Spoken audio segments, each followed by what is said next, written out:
Radio across the UK. Late Night with Iain Lee on Talk Radio.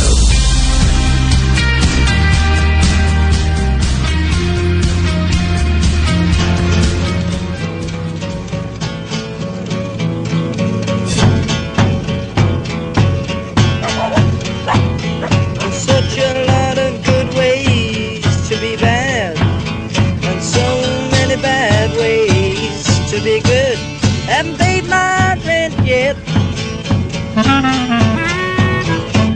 I hate to tell them sorry, but I haven't got the money anymore. Just for today I thought I'd leave love alone, hold hands with death. And if I'm so bad, why don't they take me away? Just like what you hear with a shell pressed to your ear. That's the sea in the trees in the morning. Hello, the universal. Good morning, Steve. Well, you won't believe me today. Working doesn't seem to be the perfect... This isn't the right song. How dare you? This isn't the right song. What? I'm trying to... I thought... this isn't the right song. How did the one you were thinking of go? I can't... Oh, I know what I'm thinking. We'll start again, guys. We'll start again.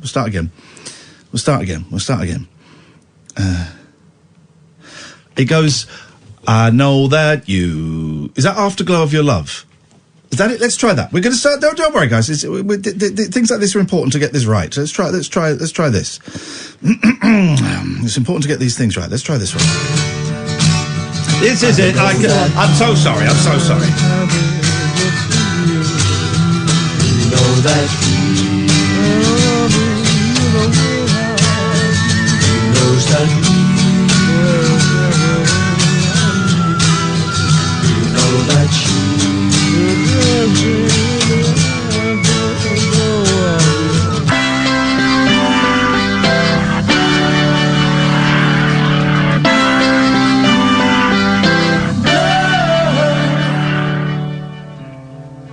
love is all around me, everywhere.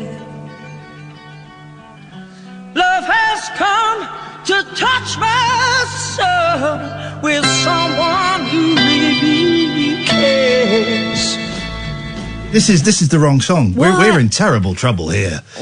Hang on a second. What is the song? You know that did that just happen? How did this song start? Let's go back to the beginning a second. Hey guys, well, just bear with me. It was that song. Oh. We've missed the moment now. I do apologise. Okay, so just imagine the rest. Just imagine we played the right Small Faces song all the way through to the end, and everyone thoroughly enjoyed it. We didn't. That was unable to happen, and that's my fault. So what are you going to do? 0344 499 1000 is the telephone number. 5 minutes in, and it's a disaster of a show. I'm Iain Lee. Who are you? Catherine Boyle. That's great news. It is. I can't get over this Duffy story. Poor girl. I can't... About 15 minutes ago, I was on Twitter, because I'm addicted. We're all addicted to Twitter. More on Twitter in a minute, guys. We're going to read out some tweets to the show. We're going to get meta, and we're going to go round in a circle as we're going to post a video of me reading the replies to the video I posted yesterday. Be kinder. But and Duffy was trending. I thought, oh, Duffy. She was a joke in the sack lunch bunch that we watched a couple of weeks ago. Because she was huge and then she was gone. Vanished. One of those where are they now, one-hit wonder type things. And you thought it was because of that advert. She rode a bike on an advert for Pepsi or Coke.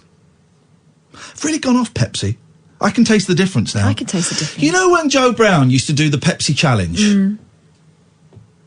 We, of course, all assumed it was Pepsi versus Coke, but it would have been Pepsi versus Panda Pops or own brand Nissa Happy Shopper. Yeah, some form of crap pop, yeah. Or just gravy done in a soda stream.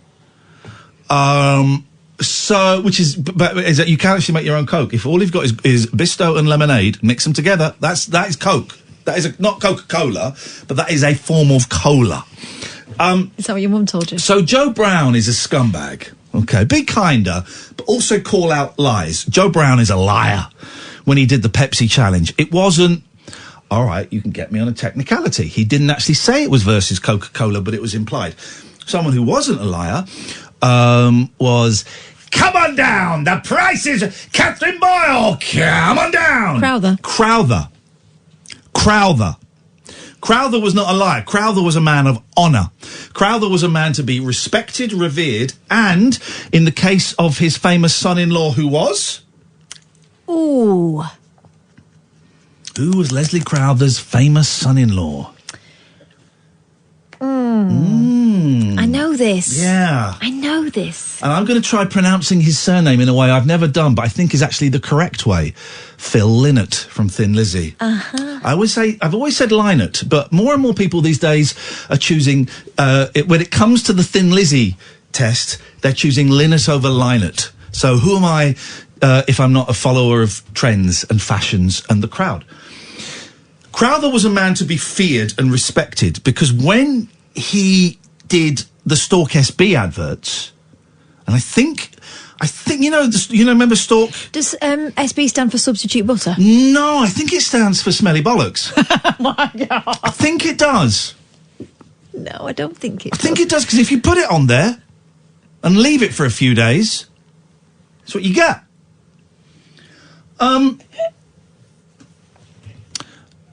And that's how Crowther got the gig, because he was prepared to go the extra mile. Now, I think they did a Stork SB challenge where... Well, you just explained. I used to eat Stork SB straight from the source. Not from Crowther, from the tub. Crowther's tub, we used to call it. I would get a spoon. This is no word of a lie. This is the 70s, right? I would get a teaspoon, I'm not sick, and scoop out a spoonful. It wasn't even salty, was it? Didn't taste of anything. It was just tasted of fat and plastic. Disgusting.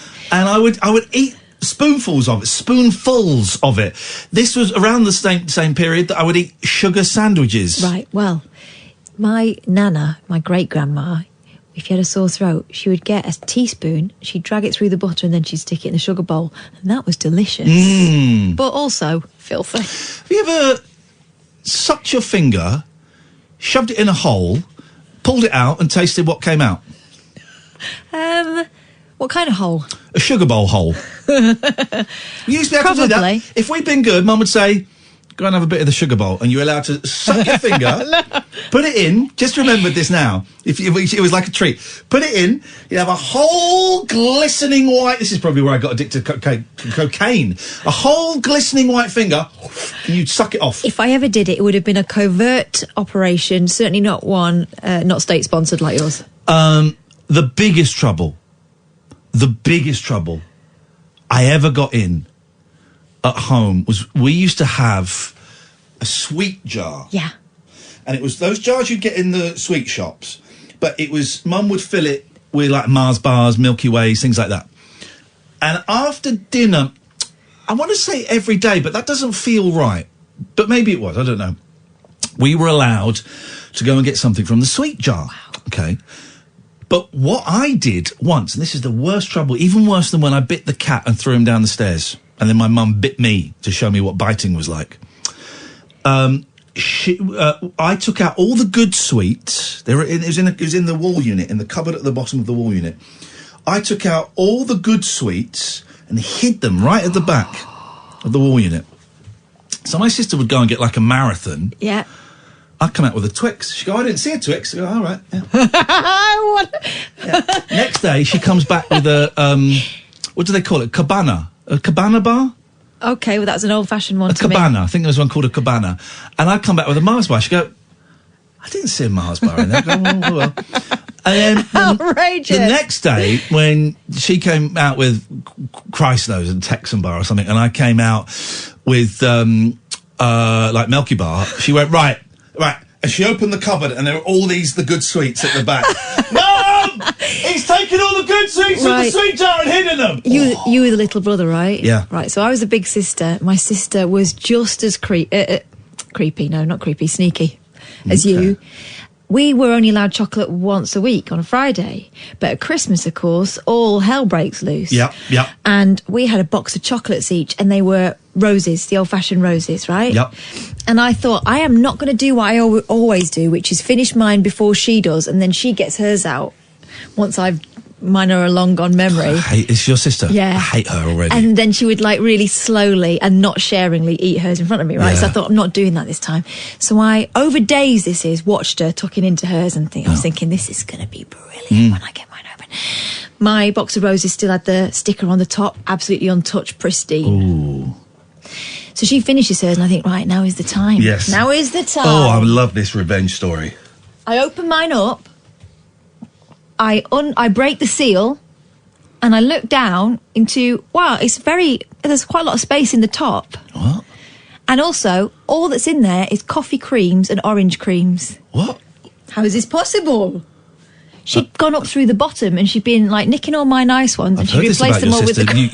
You can go up through the bottom with her. She'd gone up through the bottom, nicked all the good ones and replaced them with her shitty ones that she didn't want. Excuse me, but your sister is a winker. She's horrible, isn't she? And what I'm hoping she got a sound thrashing from your Mum parents. didn't believe me. Oh, God, I think she got extra points for sneakiness. Because she'd gone up through like because the bottom, it was made out of cardboard. Obviously, you could pop the bottom in. Right. I don't want to hear about your sexual proclivities. Right. This phone number, 3938. Phone them up now. Phone them up now. I'm not going to be... We're doing Be Kinder, right? And 3938 has just texted in. Phone him up, Alex. I want this scumbag on the air. I want this scumbag on the air. Listen to this. Since when was a Twix better than a marathon, you weirdo? Since all the flipping time, you deep... I'll phone him. Alex is scared. Here's the thing. I'll phone him. I'm going to phone him. Alex is scared. I quite like a marathon. Oh, God. I find the Twix a bit dry. 938. I'll speak to this scumbag. Be kind to my arse. I'm not having this. We'll be kinder in 5 minutes. I'm not having this. Come on, ring. Ring, dial, ring. Ring. Who is this? What's this guy's? What's his pervert's name? Hello? Who is this? Is this Steve? Yeah. This is Iain Lee, you're on the air. What the hell is wrong with you? Why are you trolling me? What do you mean marathons are better than Twixes? Are you insane? I don't know anybody who prefers a Twix over a marathon. Man. For a start, you get 2 Twixes, so already you're one up. But the marathon, chocolates and nuts do not go... I bet you listen to Mike Graham, don't you? I love Mike Graham, yeah. Oh, I knew it! This guy's a conspiracy theorist. No, I'm not being funny. But there was an article in the Mail a couple of weeks ago that said the marathon was Britain's best-selling chocolate bar. No, it's not! God, my whole world is destroyed! I love a marathon. Oh, Katherine! I really do. Oh, it's like Invasion of the Body Snatchers. You've all turned! When was the last time you had... well, you can't have a marathon now. We have to call them Snickers. Hey, now we're out of Europe. Are we allowed to call them marathons and opal fruits again? I think we should go back to that, yeah. Oh, God, blue passports and marathons. When was the last time you had a marathon, Steve? 2 days ago, because I don't eat much chocolate. But if I did have some chocolate, I would probably have a marathon. I bet you like Topic bars as well, don't you? I do like Topics, yeah. But when I was a kid, they were too expensive, so... Steve, you're a good man. Thanks for answering the call. Cheers. You're also a pervert. Goodbye. I had one last week. I had one last week, one of them double ones. They're super long ones. Now... Remember when they used to do king-size Mars bars? Yeah. They don't do them now. No, it's because there's too much Mars bar The in them. nanny state. Yeah. The nanny state. I remember when Mars Milk came out and we all flipped our lids. I was one of the first people in this country to have Mars Milk. That's a true story. Is it because you were closer to the factory? Yeah. Wow. I worked in the bee jams that was half a mile away from the Mars factory. And they came in, we got to try some of their products before they went on general release. This is true. So we had ice cream Mars bars before anybody else. Oh, my God, they're so good. But then they brought in this Mars Milk, right? And we were the first place in the world to sell it. Wow. And I bought a pint of it for my lunch, and I downed it. I have never thrown up so hard I downed a pint of Mars Milk, not really knowing what to expect. There's a lot of power in that. I puked. Right, now, Paul Young, be kinder. When I say be kinder, I don't mean be kinder tit, kinder of a tit. Okay. I mean, be a nicer person. I'm all for being kinder in that, but what's with the way Iain says Milky Bar is Milky Bar? Oh, yeah. Don't. That's been something he's been struggling with. Paul says, I'm with Katherine, I prefer marathon. Oh, well, why don't you all... If you agree with Katherine so much, why don't you go and marry a marathon? When they changed it to Snickers, of course, they killed one of the greatest jokes of all time. You know the joke? No. I entered a marathon last year. Got nuts all over my bit. That joke. You not heard that one before? No. That's a good I was one. a bit young for that when they switched the names, I think. Okay. Flipping out. Lino says, thank God you're finally doing old sweets. I miss Cabana bars. Thank you. First time tweet. So, this Duffy story, which is, if you remember, this is how we started.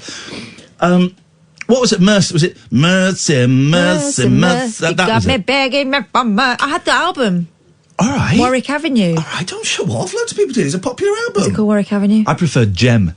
Gem was also excellent. Yeah. Where's Gem? I bet Gem's held up in a Turkish prison somewhere. Judging from this, I don't mean to make light of it. I'm making light of it slightly, but I don't mean to. Well, it's because for years it's been a thing. Everyone's saying what happened to her because she was, as we said, she was everywhere and then she was nowhere. Anyway, she was trending on Twitter. I thought, Duffy's trending on Twitter. Why? And it's this post from her Instagram, and I'll read it to you. She's Welsh. I'm not going to do the accent. As a sign of respect, you can only imagine the amount of times I thought about writing this, the way I would write it, how I would feel thereafter. Well, not entirely sure why now is the right time and what it is that feels exciting and liberating for me to talk. I cannot explain it. Many of you wonder what happened to me. Where did I disappear to and why? A journalist contacted me. He found a way to reach me and I told him everything this past summer. He was kind and it felt so amazing to finally speak. The truth is, and please trust me, I am okay and safe now, I was raped and drugged and held captive over some days.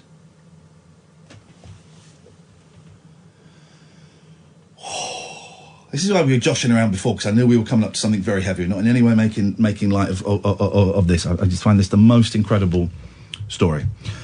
I was raped and drugged and held captive over some days. This is Duffy speaking on Instagram. Of course I survived. The recovery took time. There's no light way to say it, but I can tell you in the last decade, the thousands and thousands of days I committed to wanting to feel the sunshine in my heart again, the sun does now shine. You wonder why I did not choose to use my voice to express my pain? I did not want to show the world the sadness in my eyes. I asked myself, how can I sing from the heart if it is broken? And slowly it unbroke.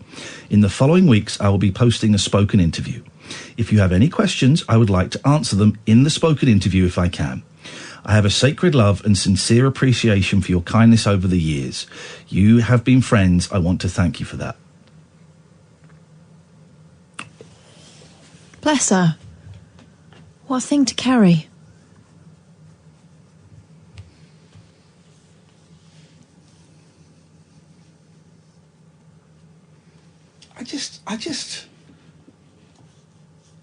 Well, I don't know why I'm surprised by the honesty. I go to meetings a few times a week where the honesty is incredible, but there is just something so raw about that, and I'm just terrified to look at any of the replies to it because you just know that you know what Twitter's like, and you know what some people are going to be saying. That's just one of the saddest things I've read in a long, long time. What an incredible human being, you know. Human nature, I kind of have a mawkish, is that the word, or gawkish? Mawkish. What's gawkish mean? Gawky's like kind of clumsy, isn't it? Okay, in that case, both still work. I have a mawkish interest to know what happened, because I think that's kind of human nature. I wouldn't be disappointed if I didn't find out what happened, but the mention of an interview, I'm certainly going to be looking at that. There's nothing really else to say about it. It's just incredible. You poor woman. You could, but it sounds kind of dismissive and patronising coming from me. just remarkable. You just never know. You never know what's going on in someone's life. No, I think we all kind of assumed that she'd made a load of money and decided that she didn't want the fame anymore.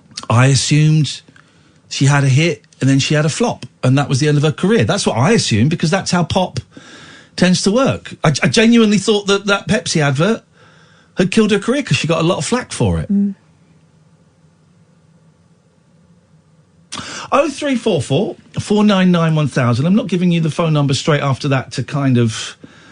So you have to phone in about that. I feel I've said all I have to say on that at the moment. You can comment on that. You can comment on anything if you want. I will read out in a bit the replies to a video that was put up on Twitter, the video that I did on Talk Radio, where all I did was ask for people to be kinder. That was it. We'll read some of the replies in a bit. This is Talk Radio. Late night, Iain Lee on Talk Radio. 0344 499 1000. So we're kind of, kicking around the idea of just being kinder. Not because there was the thing after Caroline Flack died of be kind. I think that puts a limit on the kindness, because you can always be kinder. So we did a little part of the show yesterday, and it went out as a 2-minute 16 video yesterday. If you'll indulge me, I'm going to play it, because I've not heard exactly what went out. I think I know the bit, but I just want to hear... exactly what I said, and then we'll read some of the replies. So this was yesterday's show, and this is the video that went out today. Here's my message to you, right? If you're at home listening to this or watching this, right? Very, very simple. Be kinder. Be kinder. Don't be kind, be kinder. When you say something, when you tweet something, when you just think, do I need to say this? Do I need to tell this actor or this TV host that what they're doing is rubbish and that they should never be allowed on the TV or the radio ever again? What good will that do? What good will it do belittling and mocking someone online, on Twitter, who's already said they've got issues with anxiety and depression and in the past have considered suicide? What good does that do? It doesn't do any good. It doesn't do any good. It gets some people angry and it gets some people shouting and it causes fear and it causes division. It doesn't help anybody. Hey, it might even make some people some money. It doesn't help anybody. Be kinder. And I know, right, I know that some people, if this clip goes out as a video, some people on Twitter will say some very, very rude things about me because I'm advocating being kinder. Here's my message to those people saying rude things about me in the mentions underneath this this tweet. I love you. I love you. I love you. I wish you nothing but happiness and success. And just think before you hit send on a rude message to someone who is just saying be kinder, before you hit send, what kind of person does that make you? Does that make you happy? If it's making you happy, be mean to someone who's saying be kinder, where are you in your life? What would your kids think? What would your mum think? Be kinder. Okay, so there we go. All right. So that went out. Is that all it was? That's all it was. Because I saw some of the replies, and I thought you'd been asking for, like, their organs or their firstborn children or something. So let's go through some of these. Alex says, I won't give out the full names, so this is all in the public domain. Be kinder, says the man, you was rude and aggressive towards Brexiteers. Well, I wasn't. He then posts a clip that supposedly backs up me being rude and aggressive towards Brexiteers, and Lewis chips in and says, well, that doesn't prove that.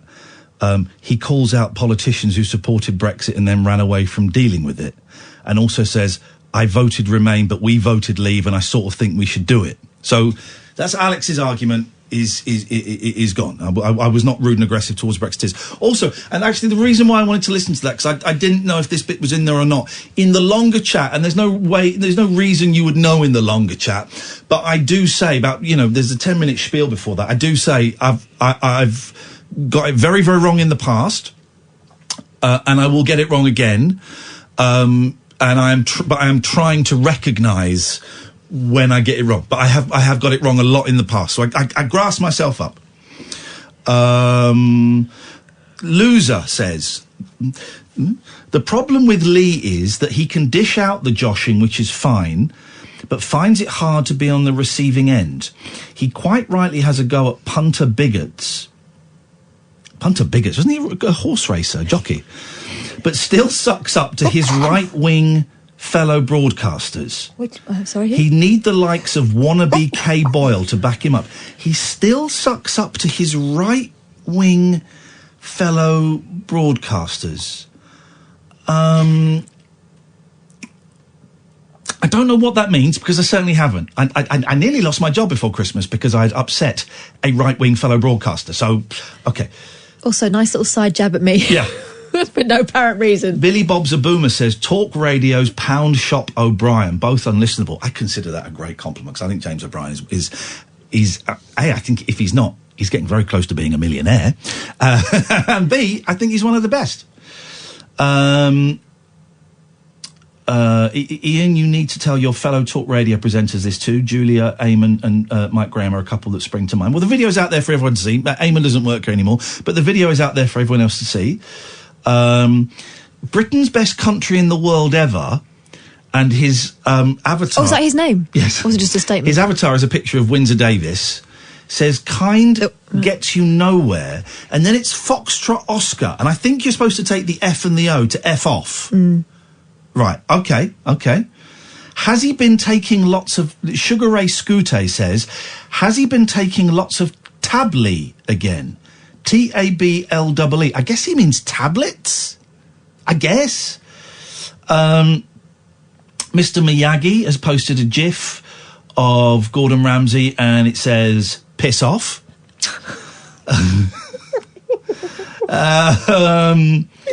Maybe that's him being kinder. You get someone else to say it. Richie says, are we extending that to politicians, political commentators, etc., social commentators? If so, now Brexit is getting done, be it good or bad for us, a country, those people should stop commenting and accept it, or are some things excluded from that rule? Well, no, we're allowed to we're allowed to comment. Also, being kind doesn't extend to people having to be quiet about their political views.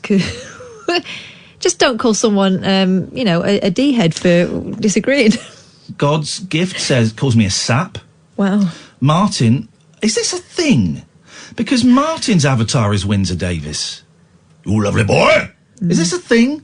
Like your attitude to Jim Davidson when he was paying respects to a deceased person, typical hypocritical media. This is from something from, I think, maybe 2 years ago when Jim Bowen, when someone died, and I was on Good Morning Britain, and yeah, I was wrong. That was wrong of me to go to read Jim Davidson's comment and then go, actually, I don't want to read that. He's a silly old racist. Or so I said something like that. Yeah, that was wrong of me to do that. That was mean.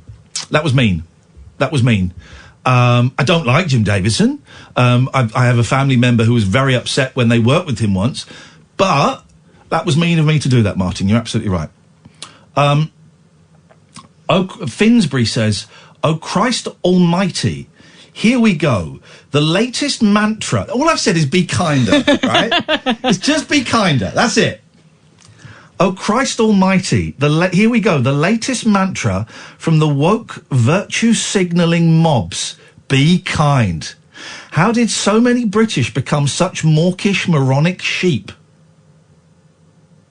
Well, yeah, you'd crack on being mean then. You're right. Michael says, and I don't understand this, and this has got a C-bomb in it. Wow. Unless you're a lefty who disagrees with someone on the right, then you are allowed to be as much of a... He's saying, be kind, unless you're a lefty who disagrees with someone on the right. Okay. Then you're allowed to... Unless you're a lefty who disagrees with someone on the right, then you are allowed to be as much of an SC to them as you would like, and also call for embarrassingly childish boycotts of products. I don't really understand that one. Then Mark takes it into a very weird tangent. Be kinder to whom exactly? The anti-Semitic Momentum supporters that have infested the Labour Party, the ones that have got it investigated by the EHRC. How does being kinder to them work? Huh? What? What? Sorry, what? What? Is that a dig at me because I'm supposedly a Labour supporter? No, I think it's just his favourite pet peeve. Okay. Spawned into something relevant. We are allowed to be angry and upset with anti-Semites. I didn't know I had to say that in the clip. I know that. Also, now. if someone tries to rob you or mug you, you are allowed to be a bit rude to them. This is really about emptying your spleen on Twitter to people that you don't know. Adrian says, here's my message to you. Piss off, knobhead.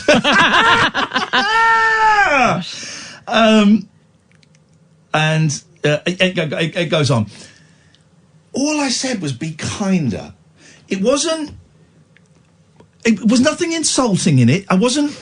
and the reference to sending mean tweets to people who said they were suicidal was specifically about Jamila Jamil.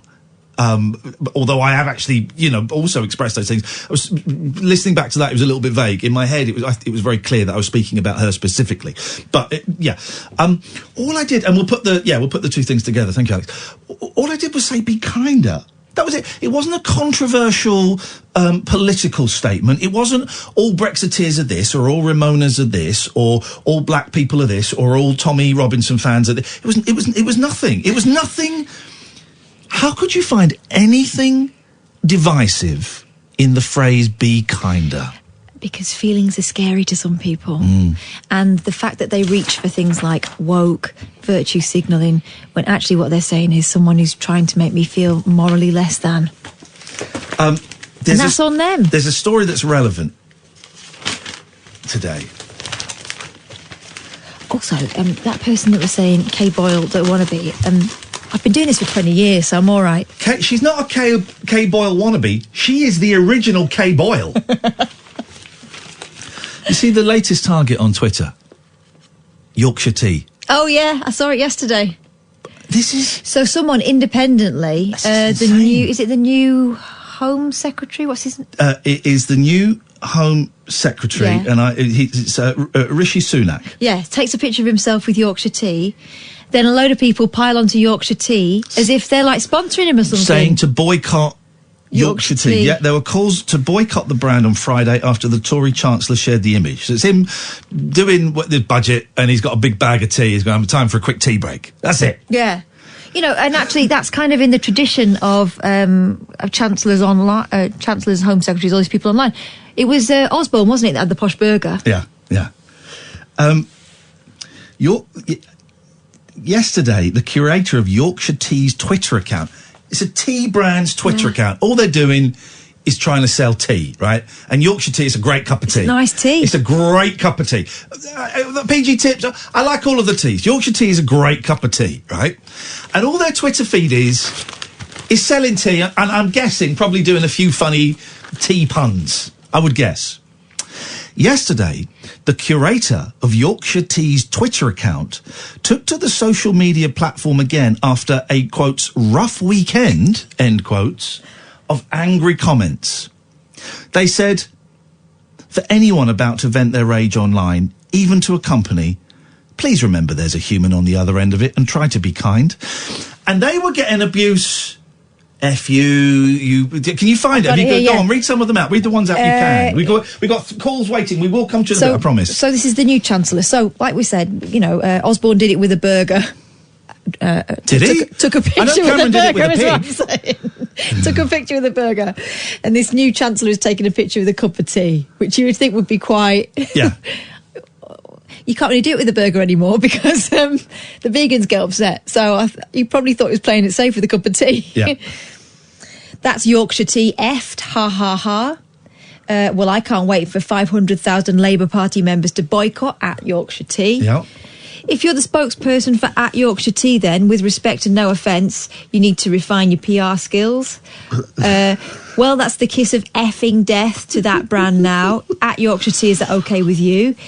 If I was Yorkshire Tea, I'd be very worried about my support all being racist Brexiteers. Perhaps their Super Brit TV ad is responsible. Wow. Looks like buying Tetley Tea is back on. Shame on you, at Yorkshire Tea. Shame on you? Shame. But they haven't done anything. At Yorkshire Tea, you can tell a lot about a company by the people that endorse it. Parasitic hedge funds. Downturned mouth face. At Yorkshire Tea, your brand is effed.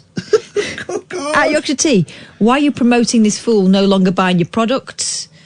Well, that's how it looks. So goodbye from me on Yorkshire Tea. And at Yorkshire Tea, that's me lost as a customer of yours. Never buying at Yorkshire Tea again. It's incredible where we're at. Do you know what it is? People think that they know what they're supposed to do when they see things like this now, so they jump to it, and actually it doesn't apply in all circumstances. Yeah. Okay, so a Conservative was pictured with a bag of Yorkshire Tea. So we're going to attack the tea. Yeah. We're going to attack the tea company because they are homophobic, racist, maybe, which is how some people perceive the Conservatives. I'm not saying they necessarily are. They are responsible for the problems that we have. It's Yorkshire Tea. Yeah. This is the Aren't world people we live funny? in. This is the world we're living in right now. It's insane. We got some phone calls. 034, one of them may be asleep, and the other one of them will possibly send us to sleep. I'll let you guess which is which. 0344 499 1000. This is Talk Radio. Late night, Iain Lee on Talk Radio. We're gonna get some classic callers from yesterdecade calling in a few minutes. Listen to a great show last night. Sometimes on the way home, I'm bored of sort of newsy phone-in radio. So no disrespect to Daryl. Quite often I listen to Daryl on the way home. Quite often I listen to BBC London because a couple of friends of mine work on there. I enjoyed Daryl's talk about the Neanderthals they found on Friday, Thursday. Right. But no disrespect to him. He's great and he's on at 1 o'clock. But sometimes I just want to get away from this kind of stuff. You don't want to listen to work. And so at 1:30 in the morning, 4 Extra will often play an interesting documentary from about sort of 5 to 12 years ago. There was a great one on last night, hosted by, and I've forgotten his name. Midgeur. About the Blitz Club, which in 1979 was the birthplace of the New Romantics. The doorman was Steve Strange, who turned away Mick Jagger once. Spandau Ballet had their first ever gig there. And it was brilliant. Really, really interesting. Thoroughly recommend. It'll be on the what they call it now, BBC Sounds. Terrible app. But what can I say? You might be listening to me through the Talk Radio app, which is, as I found last week, is old. So go and find it if you can. But it hit me that it's very easy to do this in retrospect. But they were all saying, well, we knew it was the turn of a decade, and we felt something exciting happen. So this is going from 79 to 80. So punk is over. I don't know if new wave have been, the kind of the Spandau Ballets, the Duran Durans, the Boy Georges, and all these things was sort of in the thing. We knew it was the end of a decade, and we felt something exciting happen. And then it hit me. We're at the start of a new decade, the 20s, and you look back to the sort of you look back in history, and you can see changes. You can see the change from the 50s to the 60s, 60s to the 70s, the 90s to the 2000s. Is there a change? I mean, the change could be we all die of the coronavirus. Who knows? As it becomes a pandemic. Is there a change happening now? Can you ever see the decade change as it happens, or do you have to look back and go, Well, it warms up, doesn't it, at the end of the previous decade? I'm actually saying that I can't spot the change from the noughties to the tenties. Oh, I can. Go on. Well, look at the 11 o'clock show. and how humour changed, for example. No, not the 90s to the noughties. The noughties to the tenties. The noughties to the tenties. So, yeah, the noughties were still kind of a hangover of that. Right. Like, even up to... When did the 11 o'clock show stop? 2001. All right. So, you know, or two maybe. Yeah, but it got quite a lot... Humour was quite cruel for quite a way into that decade, wasn't it? I get what you're saying. It's sounding a little vague. It is, but then it starts to then it started to moderate out, and you know, the sort of FHM stuff and FHM are gone in the mid 2000s. Yeah, but that started to look very old fashioned by the mid 2000s. We're spoiled with the 60s going into the 70s because the Beatles split. So you've got like even though they split in 1970, but you've got a definite. Boom! This is the end of the 60s. I just don't feel that it's happening or something. What about the end of the love affair with New Labour? That was a definite change, wasn't it? Yeah, that was the 90s to the 2000s. Yeah. You still seem to be ignoring the question, young lady, of the 2000s to the 10s. To be honest, it's all a blur. I'm 42. Blur! Was that a joke? Oh, yeah, and then Blur turned into cartoons. There you go. That was when Blur turned into cartoons, like that movie, what was the movie, The Phantom Tollbooth? Yes, Alan? Hi, Mark. Hello, Alan. I want to add on to something you just talked about just now. Yeah, could you take that, I don't know if you've got like a sausage or you've got a couple of plums or something in your mouth? No, I'm lying on the bed. You're lying on the bed. Oh, okay. Naked? No, fully clothed. Yeah, good lad. Okay, well, this is progress. Well done, you're learning. Yes, sir. I want to talk about something you just talked about just now. I want to add to it. Okay. Breakfast television on Channel 4. I don't think we were talking about breakfast, Katherine. Are we remembering things? Yeah, because in the 90s it was the big breakfast, but nowadays there's no breakfast television on Channel 4 at all. No, that can't be true. There must be something on Channel 4. Look at the schedule. There must be something. I mean, you had the big breakfast, then you got Wise. Thank you. Then after Wise, that was it. No breakfast television at all. No, after Rise was replaced by, and who knows what Rise was replaced by, Alan? Wasn't it Morning Glory? Beg your pardon? No, it was Everyone Loves Raymond replaced Rise. But it wasn't a sort of magazine type program like the Big Breakfast or Wise. No, I know. It was Ray Romano starring in Everyone Loves Raymond. That's what replaced my, get this, £4,000 a week job. There we go, ladies and gentlemen. There we go. It's off air, apparently. What? 6 a.m. It turns off. They turn the channel off. My God, that is retro. TV guide on All 4. Oh, it'll be CFAX, not CFAX, Oracle. Okay, yeah. And then it turns into Cheers. Double Cheers, then The King of Queens, and then Everybody Loves Raymond. No! Are you joking? No. 16, 17 years after Rise, everyone loves Raymond. Very successful breakfast show. I guess people love Raymond. I mean, everyone. I've never seen it. It's like a late 90s American comedy with Ray Romano. Ray, what are you talking about? I don't know. I just parked the car there and suddenly I come inside ice cream truck. Oh, I love you. It's that What's the name of his mother? Mrs. Raymond. Thanks very much for your call, Alan. Let's go to George. Hello. My best friend is a Raymond. Peter Raymond. Does everybody love him? I think so. That's good. No, not everybody. Some people think he's an SH1T. Well, Peter Raymond? Yes, no. I do.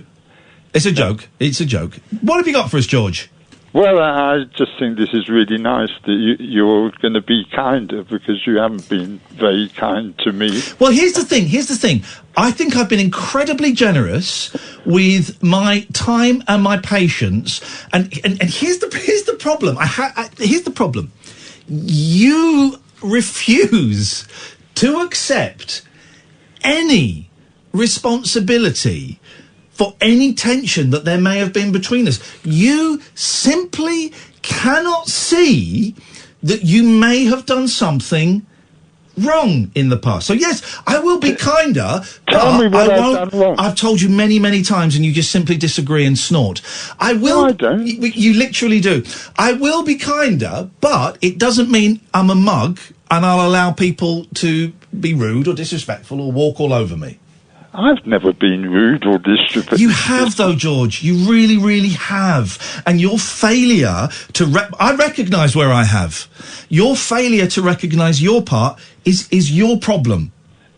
And it has an impact on all of those around you. Well, you can sound incredulous. You can sound incredulous, and I am being kinder by telling you. You can sound incredulous. You can huff and puff and bluster all you want. I know it's true. Katherine knows it's true, and the majority of the listeners know it's true. I don't need to prove anything. I know. What is it? I've told you so many times, George, and your inability to recognise that is I suspect you won't get over that while you're on this planet. Well, that's interesting. I'm being anaesthetised on Thursday. I've got to go in for... In Switzerland? No, in Highgate Hospital. Okay, oh well. Sorry? I said, oh well. It's only a hernia operation. Okay. But I've been listening, and I was listening to Katherine last week, and Nigel phoned in and gave me a name check, and Katherine said I always say the same things. Which is true. And I want to say something that, quite amazingly, I've never said on the radio. So let me get this right. This isn't a reference to a phone call you made to another show. No. This isn't a reference to the Bank of a Gazillion Wonders. No. A zillion wonders, not a gazillion. Okay, that's not the next phase. Carried away. It's not a reference to someone not letting you go on their radio show. No. I look forward to. It's not a reference to something that failed 33 years ago today, is it?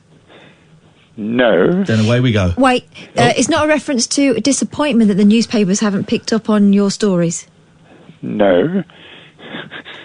No, it's just something that amazes me that I've never said before. Away you go. Say it. Let's hear it. All the times I've spit it out. Spoken on the radio. Spit it out. Spit it in my ear. Dirty boy.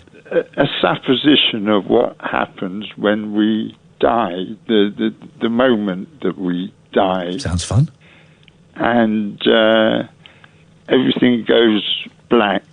Racist.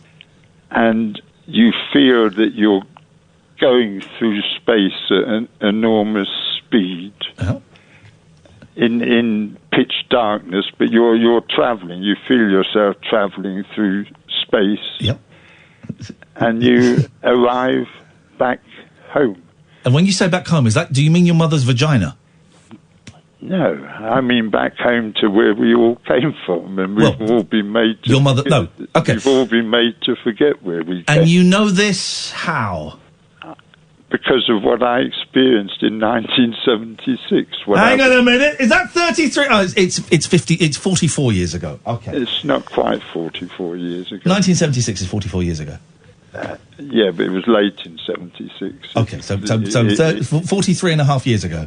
Yeah. Yeah. And okay, so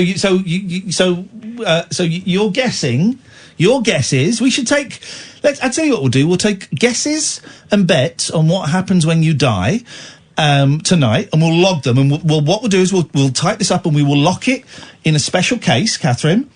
And then when we die, we will go through and see who was right, and we'll send them, I don't know, a book or something. Bragging rights is what they'll get. Yeah. Yeah, we'll give them. We'll go and haunt them. No, we are spirit beings, and in the material world, we've been made to forget our memories, and I. That's your theory, yeah. I'm quite convinced of that. Okay, okay. Well, we don't know. I really want you to set up something special. There we go. I have done. George. Here comes the homework. I'll stop you there. I thought you were going to be kind. I am being kind. No, as I said, I'm being kind. It doesn't mean you can walk all over me. I have to walk all over you. Okay, great. But it does mean I have to have boundaries, and my boundaries are we're having a conversation. You don't get to come on and do a monologue. I'm not looking to do a monologue. Well, then shut up and let me speak. I have created something special. I've created the late night alternative with my best friend. Please let me finish, George. I have created the late night alternative with my best friend Katherine Boyle. It's unique in radio programmes around the world, and we have saved lives. I'm happy tending this garden. I don't need to create anything else. But you don't have anybody more alternative than me, and so. Oh, but we do. Here's you the don't. thing. Well, we do. You sound like those people that you meet at Christmas parties who go, "I'm a bit wacky, mate," are wearing their Tasmanian Devil socks and Homer Simpson ties. They're not wacky, and you're not particularly alternative. I'm very alternative. Trust me. I have met people on this show who I would consider to be significantly more alternative. I am a genuine mystic. Okie dokie. And you don't have any other. You don't know. Any mystics. You don't know. You don't know that. I listen to the program. But you don't. But maybe they don't out themselves as mystics. We don't have it. We don't have it. I tell you what. All right. The compromise. Be kinder. We don't have anybody who wangs on as much as you do about being a mystic. Correct. I will give you that. That was our initial introduction. You were inviting me onto your program because yes. I wanted to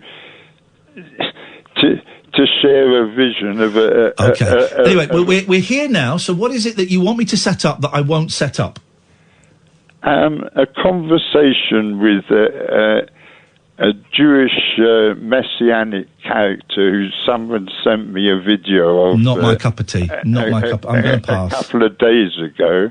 He's welcome to call in if he wants. His name is Jonathan Kahn. Yeah. C-A-H. Okay. Listen, I'm going to stop you there. He's very, very welcome to call in if he wants. I don't know him. Thank you very much for your call, George. I mean, really. Thank you, George. It's an absolute pleasure. John and Chris, stay there. Chris in Port Talbot? My word.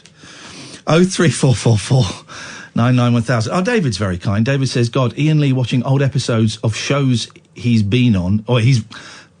This is kind of what I did. Let me read it as he's written. Okay. David Turner says, God, Iain Lee watching old episodes of show he's been on many shows, is effing gold. Iain Lee watching old episodes of show he's been on. That's embarrassing. That's embarrassing, David, that you really let yourself... Effing gold is pretty good. That's true. I put my episode of me watching Come Dine With Me up the other day. Channel 4 took it down, so then Matty did like a sneaky edit that means it sneaks under the Channel 4 radar. Shh. Oh, thank you, David. I'm glad you're enjoying those. 0344 499 1000 is the telephone number. We got Sloop, we got Chris. We may have you, dear listener. Strange old one tonight. This is Talk Radio. Talk Radio. Across the UK. Late night with Iain Lee on Talk Radio.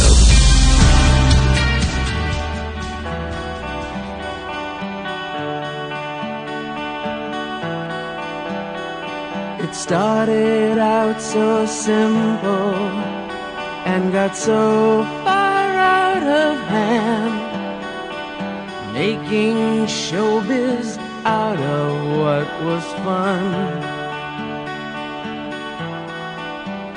From the time I stopped my schooling and went out to start a band, I've been living every minute on the run, and I've tried to be all that you hoped I'd be.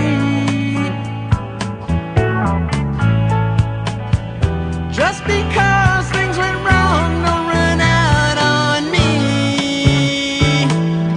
I need you, mama. Open up. I'm coming back in. I don't like it out here no more. Mama, open up. I'm coming back in. I don't like it out here no more.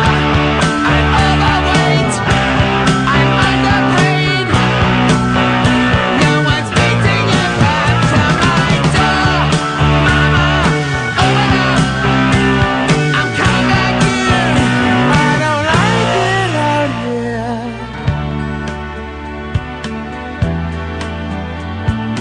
Motel rooms and flying tunes and food I couldn't chew.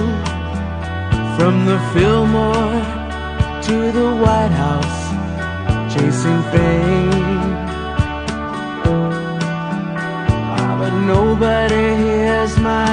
tracks, and my roof is leaking too.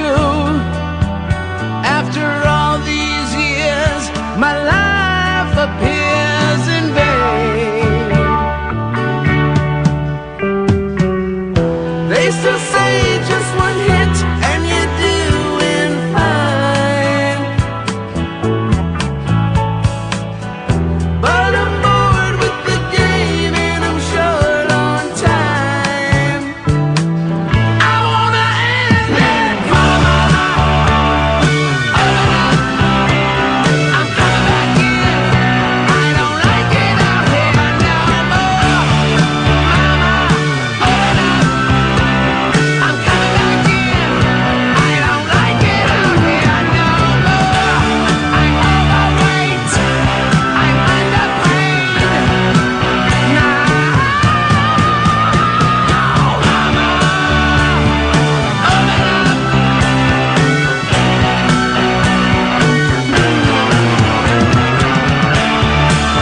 underpaid. Now, mama, open up.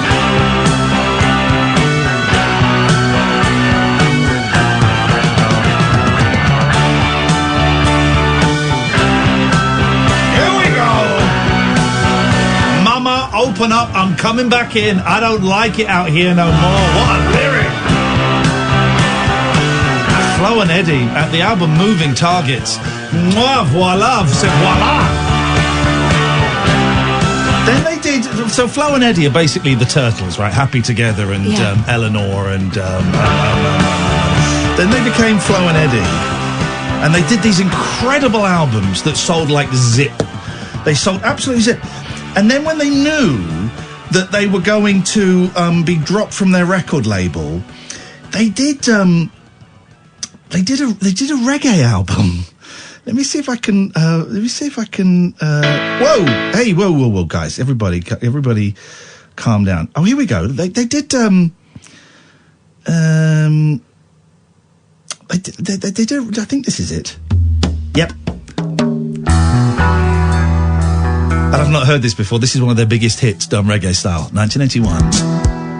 Imagine me and you. Oh, wow. I do. Wow. I think about your day. This is actually all right. It's only right to think about the girl. At least they're not doing the accent. So happy. They were certainly doing the drug. That much I know. That much I know about I those. should call you up. Invest a Howard gets a big mention in Pamela Des Barres' autobiography.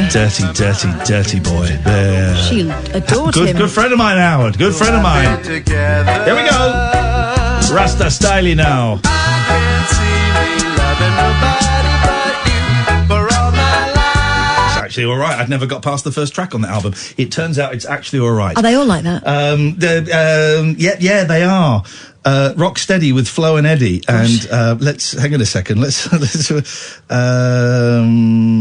try the Dancing Mood.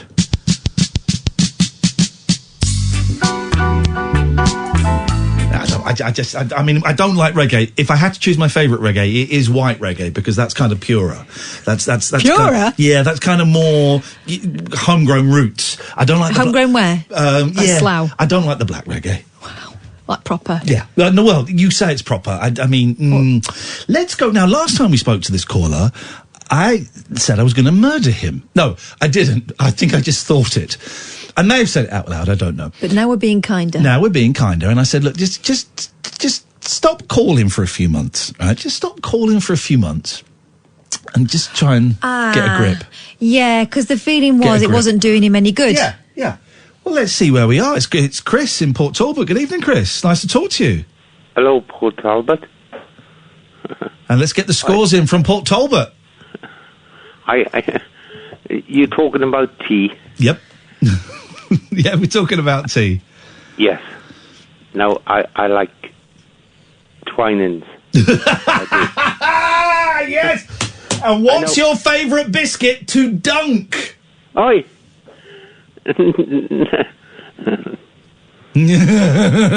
Redfern's. Yep. I like to listen to your show. Yeah, it's a good show. It's the best. Well, I wouldn't go that far. Oh. What would you say is the best? Honestly. Nick Abbott. I like to listen to him. New Nick Abbott or Nick Abbott when he was good? Oh, come on, Ian. Okay. So where would you put this show in the top 10 of shows? I'm not going to go too far now. 7. Is that terrible to me? Okay, so number 7 is the late night alternative. That's us. Who's at number 1? We've got Nick Abbott. All right, go on. So we want number I'm not gonna 6. say 10. We want No, 6 I through. can't. We want 6. I can't. We want 6 through 2. Who would be number 6? I know. I enjoyed listening to Katherine. So last week. Catherine's show. I know, is you wanna start my it show off? is number You do. 7, and Catherine's show is number 6. Oh, see, I want to come down to Cardiff to watch your show. Okay, well, let's do this, and then we can talk about that. So we're asking. Oh, I'm scared. Of what? Of what? I'm scared. Of what? What are you scared of? I don't know. I would like to go. Oh, yeah. Well, it would appear nothing has changed. Then don't come. If it's going to make you upset. I know. I want. Chris. Can I be sorry. No, Chris. Can I be honest? Go on. This is really unfair on us. What do you mean? What do you mean? Gosh, those tears dried up very quickly, didn't they? Didn't they? Well, almost as if they weren't. Almost as if those tears weren't there. No, you got to smile. Otherwise, well, those tears went like that, buddy. Almost as if those tears weren't there. Almost as if it was, I don't know for sure, a manipulative tool. No, come on, Chris. You're being unfair on us. You cry. Otherwise, what's the best to do? Okay. Smile. No, we gave you phone numbers of people you could call. We offered to call them for you. We suggested that maybe you were not addressing some things.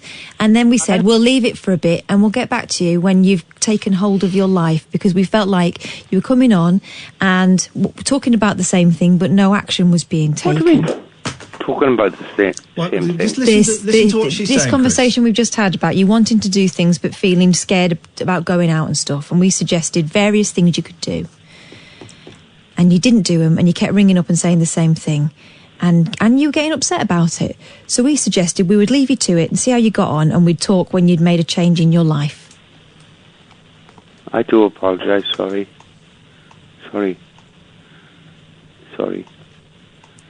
If you listen, if you want to come to the show, come to the show. If you don't want to come to the show... I haven't bought a ticket yet. Okay, well, then, I mean, what do you want us to do? Buy you a ticket? I don't know what you want from us, Chris. No, I can pay for my own thing. That's fantastic. Okay, well, maybe we'll see you there, maybe we won't. I know. What do you want from this phone call? I don't know. Because so far, I'm being honest, Go on. It feels very unfair towards me and Katherine. And a little manipulative. What do you mean?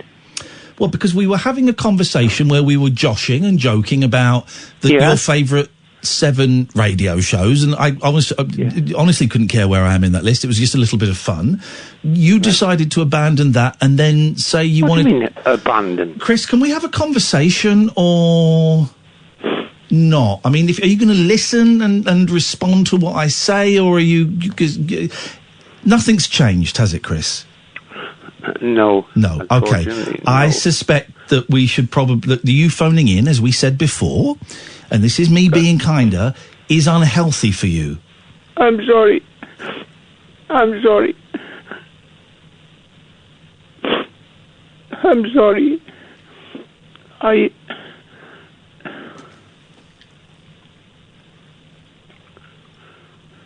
I must swear then.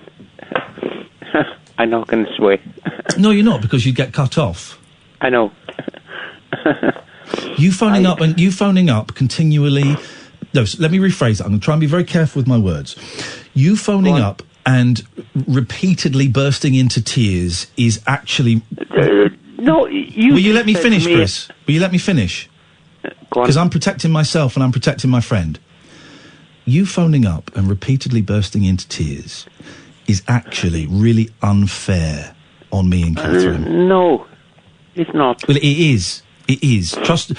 Take it from the people who it is unfair, who are feeling the unfairness. You just told me It's that I unfair. burst into tears without any. No, I didn't. Any. No, literally anything. didn't. Literally didn't. I said they dried up very quickly.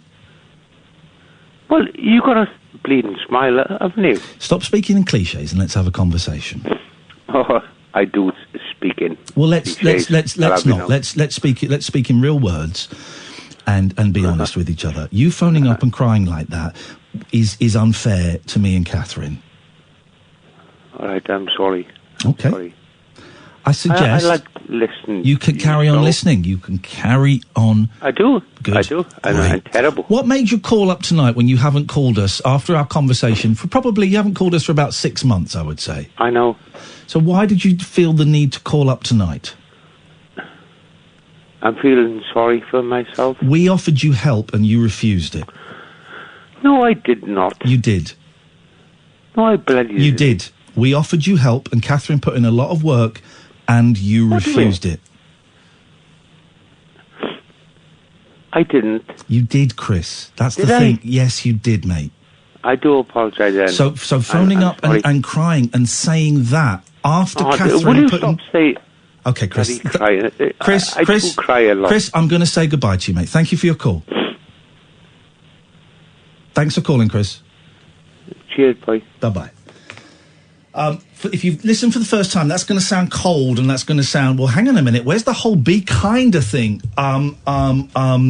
There is a history there. This is a kind of show that you can dip into, but if you do dip in and out of it, you're going to miss through lines and threads and callbacks from 3 years ago and all kinds of things.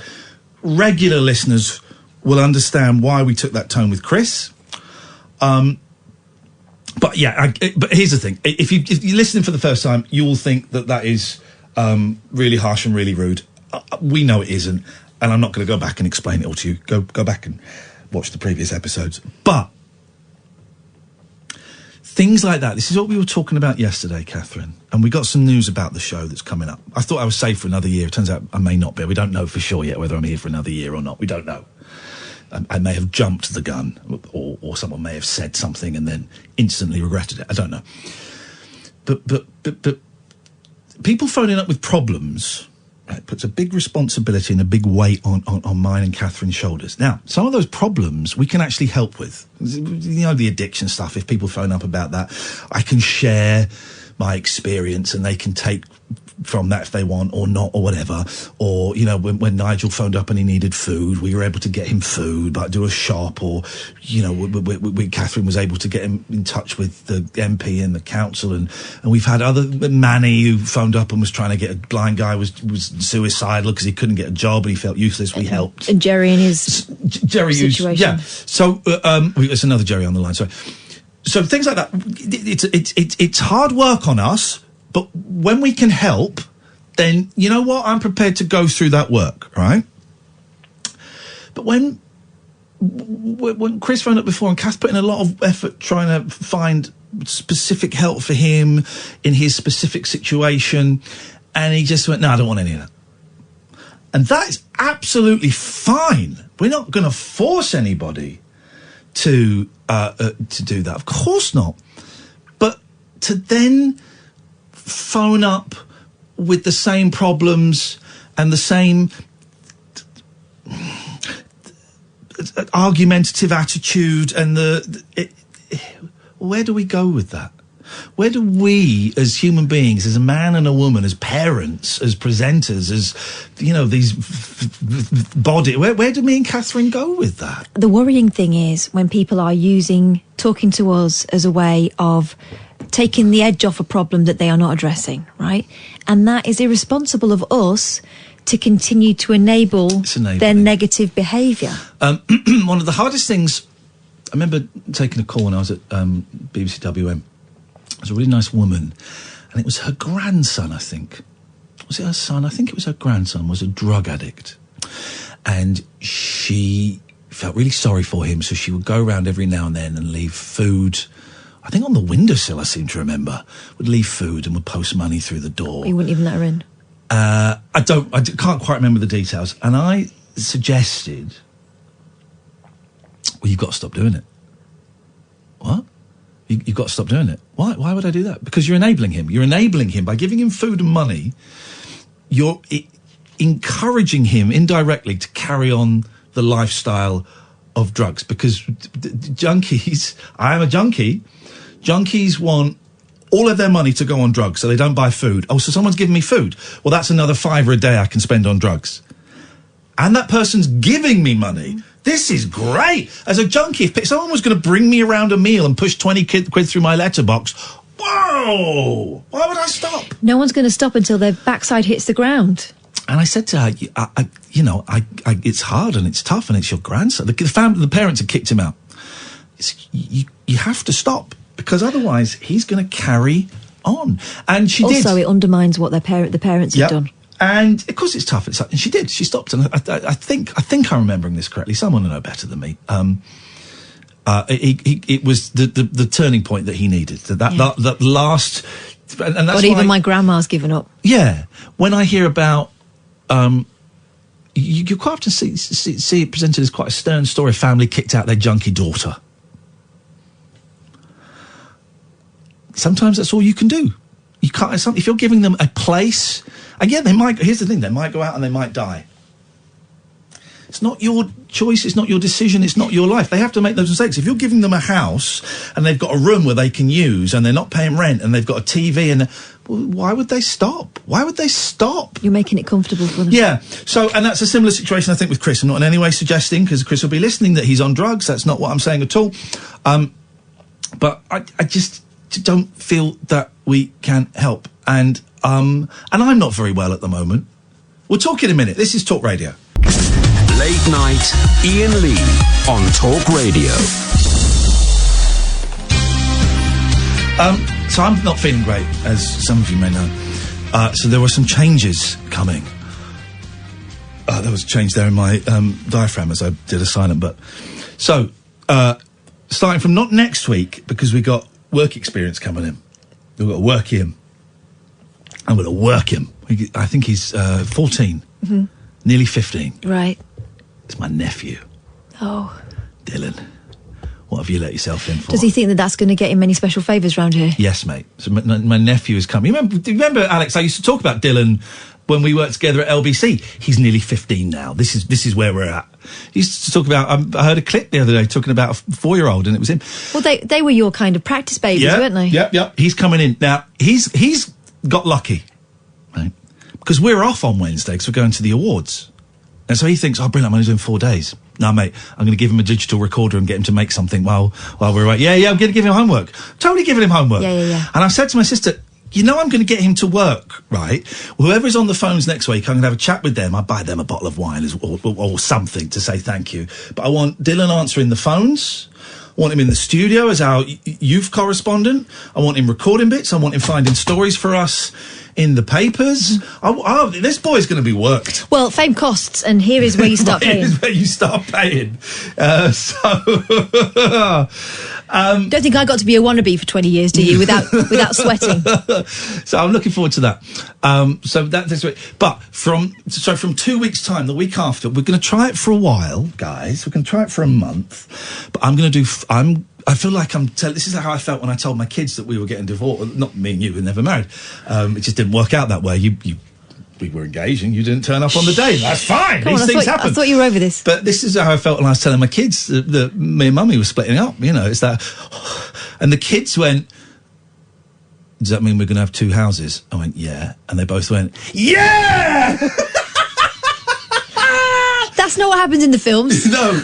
So this is kind of similar, right? And Tony and Jerry and Sloop and Martin. Is Martin for us? He's there for us? Okay. Fine. And thank you to my bosses for allowing this, right? I'm good. From 2 weeks' time, I'm going to be doing 4 days a week. So I'm going to be doing Monday to Thursday, and Kathy's going to be doing Fridays. okay, apparently will suit Chris because that's his 6th favourite show and mine is his 7th. And we're going to do it. We'll do it for like a month or so. I presented my boss with a couple of options and said, look, maybe I could do a couple of shows a week from home or so, but I'm finding this and the uncertainty about our jobs, because I don't know if we're going to be here after June. No one can give me a definitive answer. I do have some issues with other parts of this company and this industry, but I won't go into now because it's not appropriate. But it'll make a great chapter in a book. But mainly, my head and my soul are just, I was just in tears today. Something's not right and hasn't been right since December last year, really. And today's a weird day because it's the anniversary of the car crash. And so something is not quite right. And I'm finding 5 days a week of doing this and, hey, guys, whoa, yeah, blah, blah, blah, blah, blah. Oh, Frank Mills, all of that shit. I'm finding it really, really hard work, right? Too hard work. And so for a month, we're going to try it. And, it means I take a financial hit, but which I'm worried about. But here's the thing. I mentioned it on Twitter, and loads of people went, oh, yeah, I've done the same thing for the same mental health reasons. I've gone down from 4 days to from 5 days to 4 days, or and getting paid a bit less, or I'm doing like an hour and a half extra each day and then not working the 5th day. And so loads of people are doing it for that reason. For that reason. I don't know if it'll make a difference. When I got a call from my agent saying, yeah, Denny's cool with that, I burst into tears going, oh my God, I'm worthless, I'm a piece of trash. No, but that's where your head is at the moment. Yeah. Because actually this is something you've been mulling over. This isn't a rash decision. This is something you've been thinking about for a long time. Yeah. And I imagine it feels like a relief, but also panic as well, because you're anxious. And so that anxiety is looking for somewhere to land at the moment. Yeah. So there was you weren't ever going to feel victorious. Yeah. But I think you're giving yourself a chance. And so look, it's not permanent. Okay, but I need you to, because I listened to bits of your shows last week. Can I give you one little tip? Yeah. Just turn down the goodness like 10%. Don't be too good. No one wants to have their cover be better than them. So I'm asking you, just turn down the goodness like maybe 15%. All right. If you could do that. I could do that. By Friday I'm knackered anyway. Be 15% crapper. Now, if I was on a Monday, then we'll be cooking. That's why I'm taking Fridays off. Thank you. As a mate, thank you. Listen, I'm doing this for us. We're a team. Yeah. It's good. It's good. So basically, guys, you're getting 2 houses, is what I'm trying to say. You're getting mine and Kath's house, and then you're getting you could enter Kath's on a Friday. Kath's house, on a Friday, which is great news, I think, for fans of radio. Tony. Hello. Be kind. Hashtag be kind. I can't hear what you're saying, mate. Be kind. Can you hear me? Yeah. Are you on speakerphone? Or are you still busy sending angry texts that you've been on hold for 15 minutes? That wasn't an angry text, actually. It was a kind text. It was a be kind text. I'm on hold for 15 minutes. I got someone who's been on hold for an hour. I said, do you want to play a game? Let's see what the game is. Okay, so we did Happy Days before. How's about you two v me? You're not allowed to Google it. Let's name Baywatch characters. Either the character or the actor. I can only name Pamela Anderson and Mitch. Well, hang on, you've done 2. Well, yeah, but I don't know any others. Also, can I say, it's not the most thrilling of things for people to listen to, is it? It's not a great quiz. Dude, Baywatch? Everyone loves Baywatch. Crossroads characters. Now we're talking. Oh, I can only name one. Go on. Well, you know, Benny. Oh, okay. What about Shuey McPhee? About Miss Diane. What about Adam Chance? Carmen Electra. Oh, no, that's Baywatch. Thank you very much indeed for your call and for your patience. It is much, much appreciated. Let's go to Martin. Good evening, Martin. Hello, Ian. Good evening to you. Hey, Martin, what you got for us? I feel like I've interrupted something now because you're back on a positive level now. And I was actually ringing to directly support both yourself and Kath earlier on with Chris calling. Go on, man, you can do that. Clunky gear changes is what we're all about. Yeah, indeed. It's been, I've been listening for a while, so it's certainly been a mixed bag, certainly for the last hour. I mean, there was George as well. I have to agree that George, we've heard it all over the years, And that's such a good point.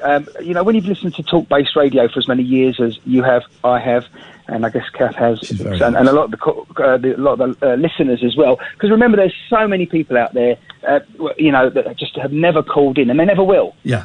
They're just happy to listen. But George has certainly enlightened me over the years when I first started listening to him on another station, and he's slowly crept over to the other networks, including this one. But it does get repetitive, doesn't it, after a while? And you have so much patience with all your callers.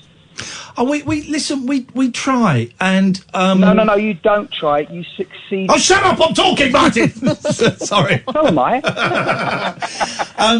It does, there are one or two, George being the prime example, of a real frustration where I feel, I try and say something, and I've tried to say it in so many different ways, from so many different angles, and it just bounces back off. It just doesn't get heard or acknowledged. I think that's a lot to do with, I mean, one of the things I admire is the passion and the belief in themselves, certain people. But again, there does become that frustration when, you know, you do try, as you say, so many different ways to get a point across, perhaps, and it's still, the resulting, sort of demeanour seems to be, I'm not going to listen to Iain or to anyone that I'm talking to. I'm right, and my view can't possibly be changed. But I'm not necessarily saying that about George. But as I say, George, it was boring tonight. Sorry, from a long-term listener of yours, by listening to the various talk-based radio stations in the southeast, if not around the country as well. But going back to Chris, Iain, Chris is being very unfair, and I'm sure we all have issues. I don't care what anyone says. Everyone's mentally ill to a certain extent. If you don't like spiders, that's a mental illness. You know, even with a little pinch of salt compared to many people. But you even look how direct you are and how real you are. You've got your own issues. You've said it blatantly on the air tonight as well. And I admire you for what you're doing. I really do. I've had a rough evening this evening. In fact, I'm sure she won't mind, which is why I'll mention it to you. My son, I mentioned to you circa Christmas time. Just before that, a month before that, I was involved with a court case. My son was possibly first-time father, and he's possibly going into full-time care, which is where he is at the moment. Right. His mother called you recently. Her name was Josephine. She called you about 2 weeks ago because she was in a very bad place herself, not for the first time. You helped her a great deal. I recommended to her that she... okay, yes, no, I remember, yeah. You do, yeah, and she was doing so well, and she is doing exceptionally well. She's come a long way, I have to let you know, actually, while we're on the topic. And she's been really positive, certainly the last few days, weeks, etc. But she had a little glitch this evening, just, I will be blamed for that. It's just, again, she has some anxieties, shall we say. But it's unfortunate because it's a very, very difficult situation. So we're in, her and I, because when someone's been in a position over the years where everyone around them seems to be pointing the finger at them, and it's not the rest of the world around them that might be causing these anxieties and issues, it's very difficult. In fact, by the way, what I'd like to say as well, without waffling on too much, she actually has sixth sense. She's I've told her my advice over the months and years has been to get online, because all the professionals out there will not acknowledge this, and that's her problem. Over 2 decades, she's been made to believe that she has some just it's mental illness. But finally, recently, she was gone online, specifically Periscope, and she has plenty of advocates now. And she was telling me that about 2 weeks ago, she shot someone who themselves has sixth sense and is in touch with spirit world and everything. This has taken a very uncomfortable twist. I mean, I'm not gonna. I'm not okay. Okay, I don't believe in it, but you're not. No, I don't. But I'm not gonna.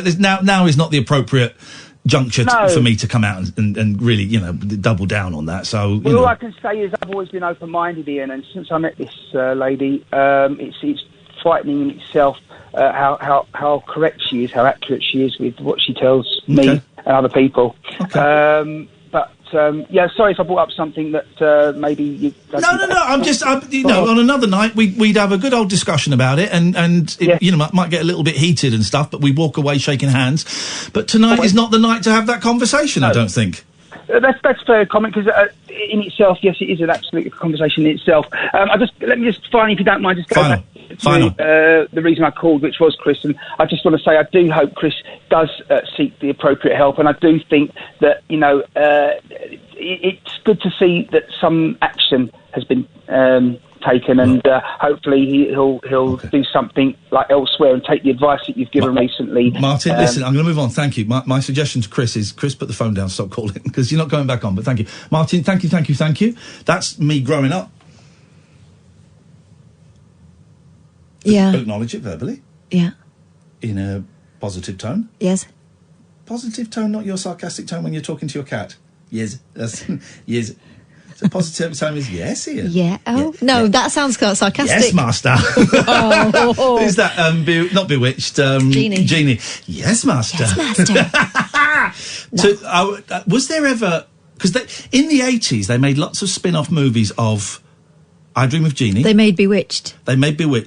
And they made loads of monsters. Did they do Genie? I think they did a Genie movie in the 80s. TV movie. I would love to see... I would love to see Genie and Bewitched in a movie.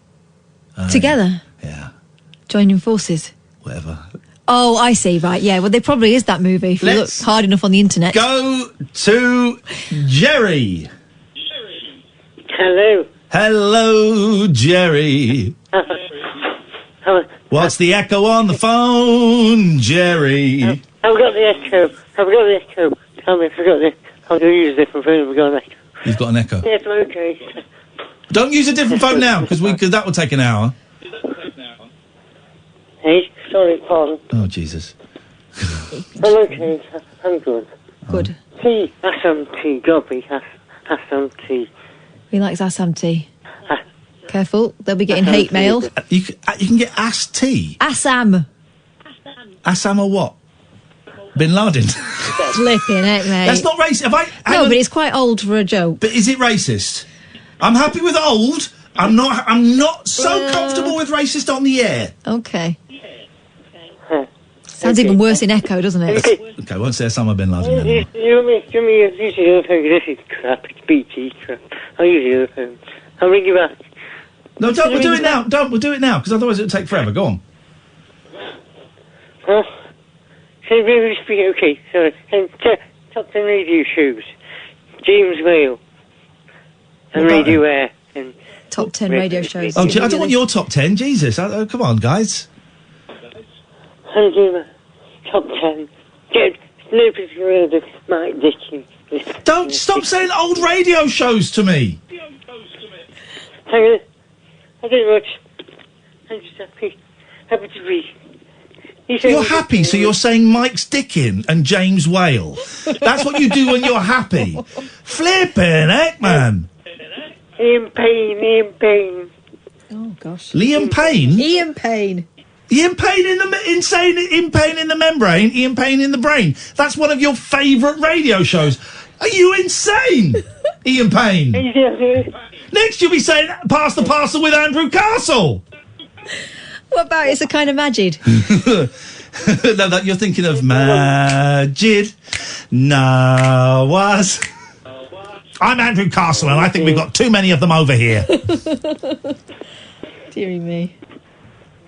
I can't hear you on this phone. It's BT crap. I'm going to go a different one tomorrow. No, okay. Well, yeah. Okay. Goodbye, Jeremy Bum. That was a preview of what we'll get tomorrow. Flippin' heck, man. This is Talk Radio. Late night, Iain Lee on Talk Radio. This will mean nothing to most of you, but David Roback from Mazzy Star has died. Do you know Mazzy Star? You'll hate them.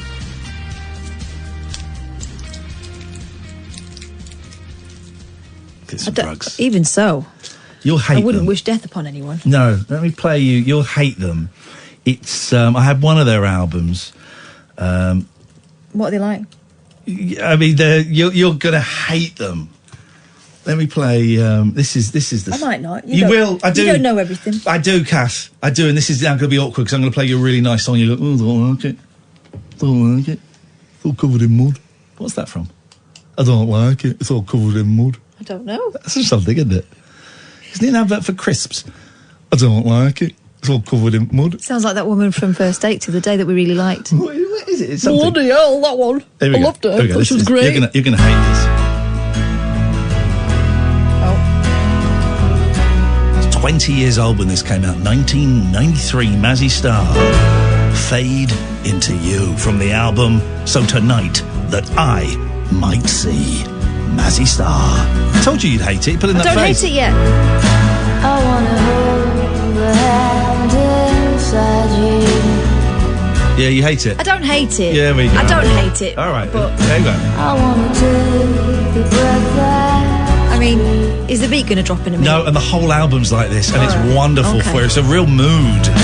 And the mood is miserable. Yeah, okay, there we go. This is a song written by Arthur Lee. This is great, man.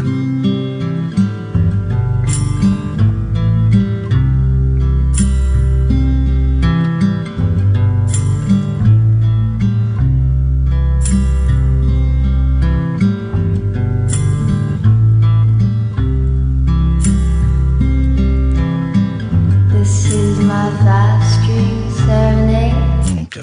This is It's embarrassing. like Lana Del Rey. But good. Let's go to Sloop John B. Good evening, Sloop.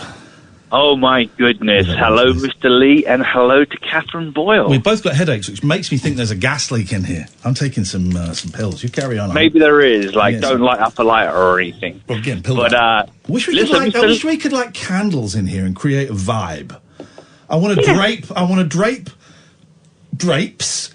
And on some the wall. lava lamp. Get some lava lamp. We've done that in the past, We remember? did that. We had a little water fountain, water feature. Someone nicked it. Yeah, I did. Bastards. They get very hot, though. All Lava lamps get very hot. Yeah. So that's not good for you with your headaches and everything like that, you know? But, Doctor.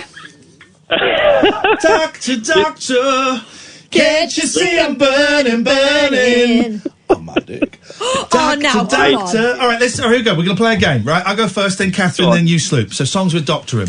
I go first. Okay. Doctor, Thompson Twins. Katherine. Dr. Beat, Gloria Estefan, and the Miami Sound Machine. Sloop. F with Dre Day. He's a doctor. Did it mention Doctor? Oh, what a Dre Day. No, it doesn't count. Doesn't count. Why not? 'Cause You're he's out. not a real doctor. Sorry. Songs that mention doctors. Yeah, and Dr. That Dre mention the is- word doctor, you absolute melt. Oh, God, I failed on that test Okay, again, haven't I? I'll go next. You're out. Doctor in the TARDIS, the Time Lords. Doctor in the house. Doctor in. I don't know who did it, but that was All that. right. Isn't there one by Aqua called Dr. Beats? Calling Dr. Jones, Beats. Dr. Jones. Jones. Calling Dr. Jones. Dr. Jones. Dr. Jones. Calling Dr. Jones. Katherine? Don't know why I was doing it in a Welsh accent, but there you go. Dr. Feelgood, Aretha Franklin. Okay. Dr. Love by Kiss. Dr. Robert by the Beatles. Ooh. Now, Sloop's on my team now. Ooh. I can't think of any more. Well, you couldn't think of one. There's two Dr. Dre's. Please stop talking about Dr. Dre. He's not a song. No, but there's two of them. Let me just think. This is my thinking music. Morning, Friars! Brother Benjamin is joining us today with a sincere wish to become a KP Friar. Welcome, brother. Now, what is this? I don't know. It's all covered in mud. Ah, okay. Is it a potato he's talking about? It's for crisps. Tudor. Sorry? Is it Tudor Crisps? Tudor Crisps. KP Crisps. Oh, KP. Doctor... No, I'm out. Kathy, you won. Congratulations. Thanks. Well done. What do you want, Sloop? Wait, you've inspired me. I'm an inspirational guy. With the kindness. Be kind. No. And no. That's not it. Well, no, what's not? Be kind. What we were talking about. That's not what we were talking about. No, not now. Before. No, we haven't talked about being kind at all. Not once on this show. Have we not? No. Be kind. No. Have a really hard think. With your head. What did he think? What did he say? What did he actually say? Did he say be kind or did he say be kind? Be kinder. There we go. And that may have sounded harsh, but sometimes you have to be an SH1T to help people grow. And Sloop has just grown there. I understand that. And it was to do with... Namaste. You know, you were talking about, like, some of the talk radio... You know that talk radio listeners page on Facebook? And No, I don't know anything about it. Nothing to do with me. I don't go there. I don't have boots big enough to tread through the marshes and bog pits of those places. No. Right. Well, basically, you know Tim Westwood, right? Boy, boom. Yo, boom. We're going to get my joints back. Yeah. But the thing is, I've literally... Listen, if the late night alternative is my main squeeze, I've been having an affair on the weekend. And I've been getting back with Tim Westwood again. Good for you. And Good for you. Right? But there has been some stuff said by people online to him, which I think is kind of out of order, being serious, to do with his age. Right. So every time there's videos, people keep going, oh, you're 62, you're 62, always going back to that. Yeah. And I just think, do you think that's a bit of ageism? Am I just overthinking this, or is that, Well, I don't know in what context. If they're just reminding him of his age because he's so old he's forgotten it, that's kind. Well, what I'm trying to say is that if he's playing modern hip-hop music and he's really getting into it, and then people... One thing you can't argue about Tim Westwood is his passion and knowledge of music. He's passionate about music. I never really listened to him. I certainly haven't listened to him in 20 years. But it was true then, and I would imagine it's still very, very true now, that he's very passionate about his music. Also, he's always had an extraordinary style which wasn't necessarily befitting of a young man who was a bishop's son. Yeah. I think he's always embraced that. I don't think he's going to give a toss that people are pointing out that he's still doing it at 62. He'll see that as a badge of honour. I sent him a message today through his website, and I said thank you, basically. And it was all to do with I'd put up a video of him where he was defending the BBC. He was dealing with a hostile rapper who was basically having a go at the BBC.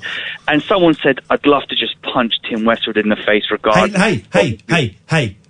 Go on. Never forget, Tim Westwood was shot. Tim Westwood got shot. So some idiot online saying I'd like to punch him in the face, that ain't nothing to TW. Also, remember what he was threatening when he couldn't get his joints? Yeah, he wanted his joints back. He's going to bring the boys. But it was, I don't know, I just, some of the stuff that I've read online, and I'm going to be very careful how I say this, but certain people that listen to the show have been a bit kind of rude to him and nasty, and I just kind of was like, I get that's you, whatever. But the fact was, as a young boy that had no internet when I was 14, he introduced me to rap, and I sent him a message and said, thank you for the music. Do you know what I mean? I just felt... That was ABBA, wasn't it? Thank you for the music was ABBA, I think. Benny and Bjorn. A Run DMC remix of Benny and Bjorn from ABBA. Benny and Bjorn has now split up with the ladies and they're now having sex with themselves. It's Benny and Bjorn. Thank you for the music, Benny. Welcome, Bjorn. What about the ladies? Who cares? We are rich. They've got no money. They've got some money. We got some money for all the songs. Money. This is why I want that one. I want that one. Funny. No, I want that one. Shut up. You are super duper. I did not write that piece of trash.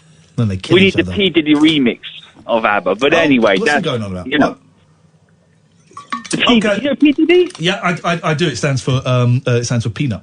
Let's go to Nicola. Good evening, Nicola.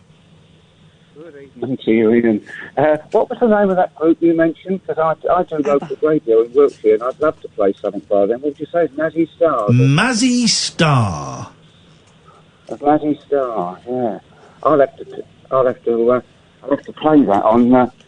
So I work for Swindon 105.5. Whoa, we can't let you on and plug a radio station that has probably spent more on advertising this week than we've spent here in the last 4 years. No, our budget on advertising is about £1 a week. Mate, I was correct then. I was correct. We advertise for a carrier house, a chiropractor, and Wiltshire Air Ambulance. That's about all we advertise for. We don't advertise. All I will say to that chiropractor is, if he wants to give us a call, I bet we could probably offer a slightly better rate than this Swindon radio station.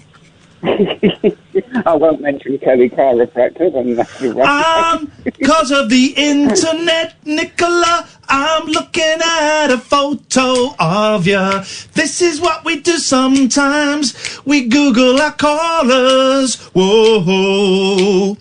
I'm looking at a picture of you. It's weird, isn't it? The internet's weird. Yeah. And we do that sometimes, if we get a caller who kind of says, oh, I work here, we go, oh, okay, and we have a little fiddle, and we do it. What slot are you doing, Nicola? Friday mornings. I do Friday mornings 9 till 10. I hope your microphone technique is better than your phone technique. 12 till 1.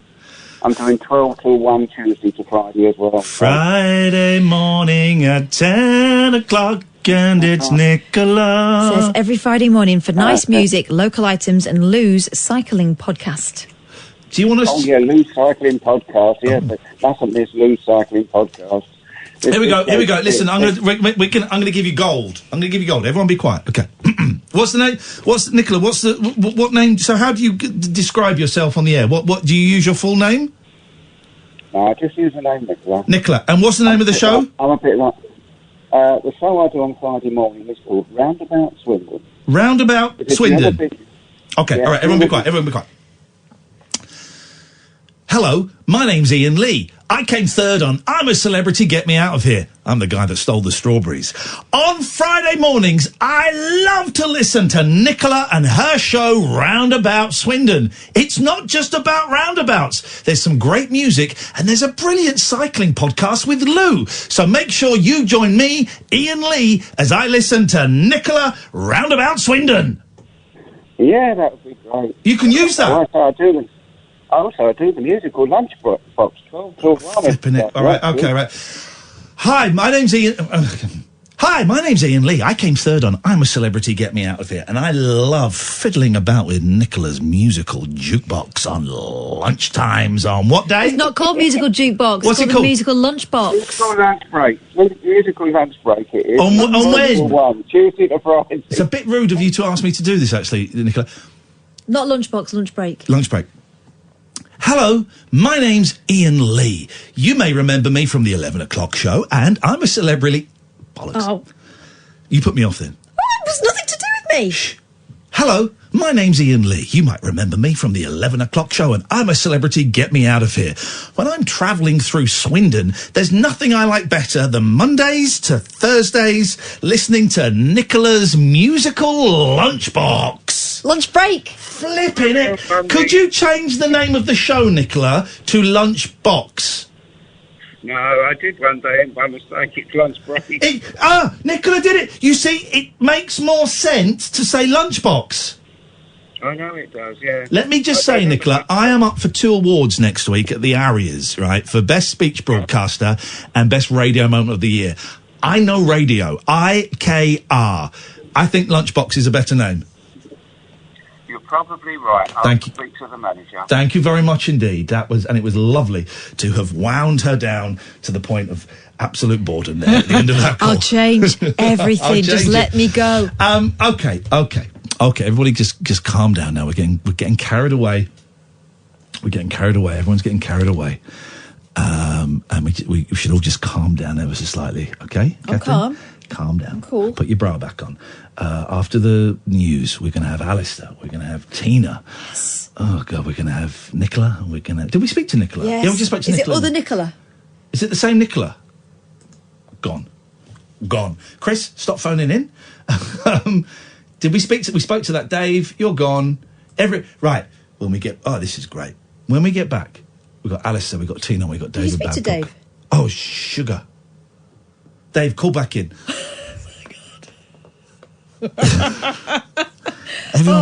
Everyone's got a calm... When I said put your bra on, I meant do it out there. Flipping heck, woman. Everyone just calm down.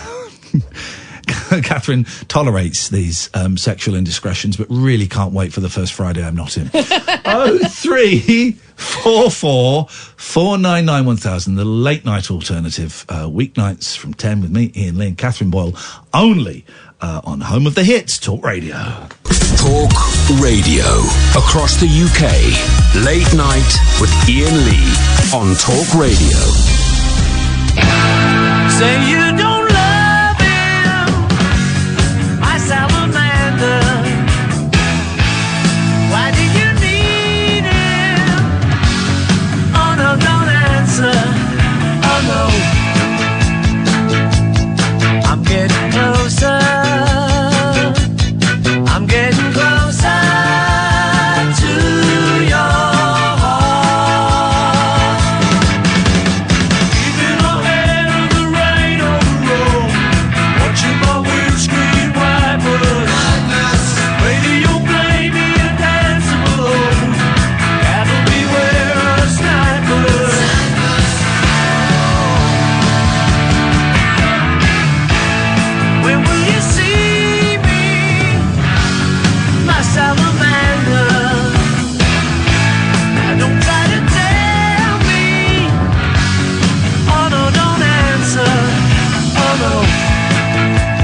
be said. Back to the Egg, the 1979 album by Paul McCartney and Wings, is an absolute delight. I mean, it really is.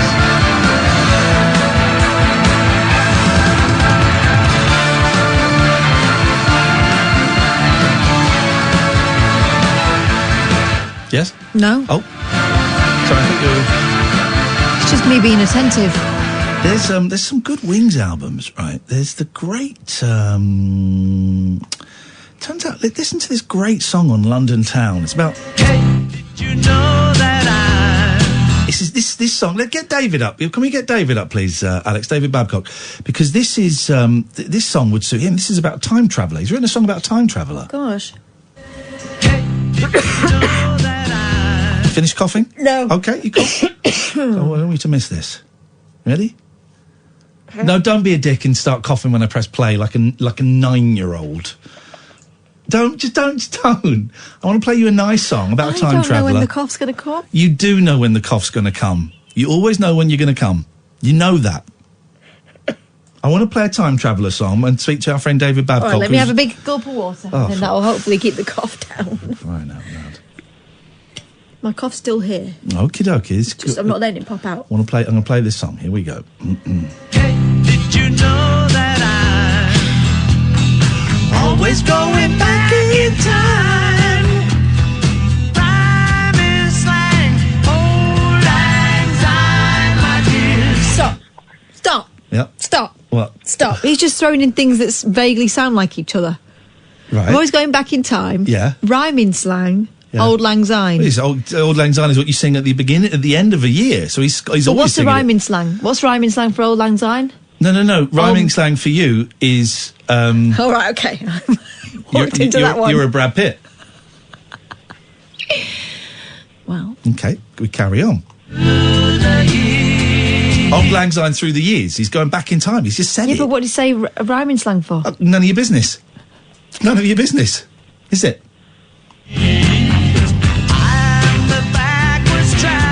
I am the backwards traveller. Oh, yeah. It's got great... The next line is genius. Something unraveller. Ancient wool unraveller. That's a great line for a time traveller. Yeah, because if your wool is made into a jumper and you unravel it, it goes back to its previous state. Sailing songs, wailing on the moon. Oh. Blub, blub, blub, blub, blub. I'm the backwards traveller, ancient wool unraveller, sailing songs, wailing on the moon. Blub, blub, blub, blub, blub. Wailing on the moon. And we were sailing. Okay, it's not as good as I remember. But we now have our own ancient wool unraveller. He's a backdoor man. Oh, was that the Cockney rhyming slang? No. He's a backdoor man himself. It's David Babcock. Is this working? Come in, Babcock. David, I watched on your Twitch channel earlier on, twitch.tv/the David Babcock. You actually built a time machine. Now, here's the thing. Here's the truth. I fell asleep while you were building a time machine. Did it work? Half and half. Okay. Well, tell us what that means. Because I saw a very troubling tweet from you earlier on. I'm in the year 1230. On the phone? I've hooked it up to the machine, which is broken. Okay. And I'm stuck here. Yes? Help. Right, okay, well, hang on a second, because it's not as easy as just sending help to 1230 AD, okay? How do you know it's 1230? That's the year that I put in on the machine. Okay. Why did you pick that year? I don't know. Okay. Tell me what you can see. I'm in a barn. Yes. And it stinks. Right. Okay. I can see not much because there's no lights.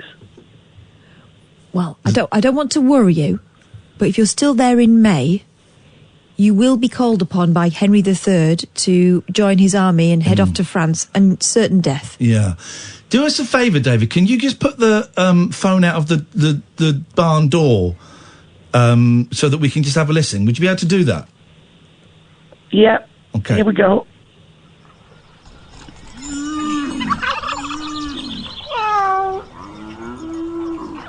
Yeah, he's definitely there. He's definitely there.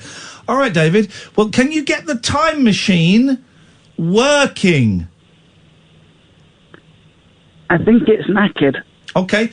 Well, in that case, my friend, you are buggered.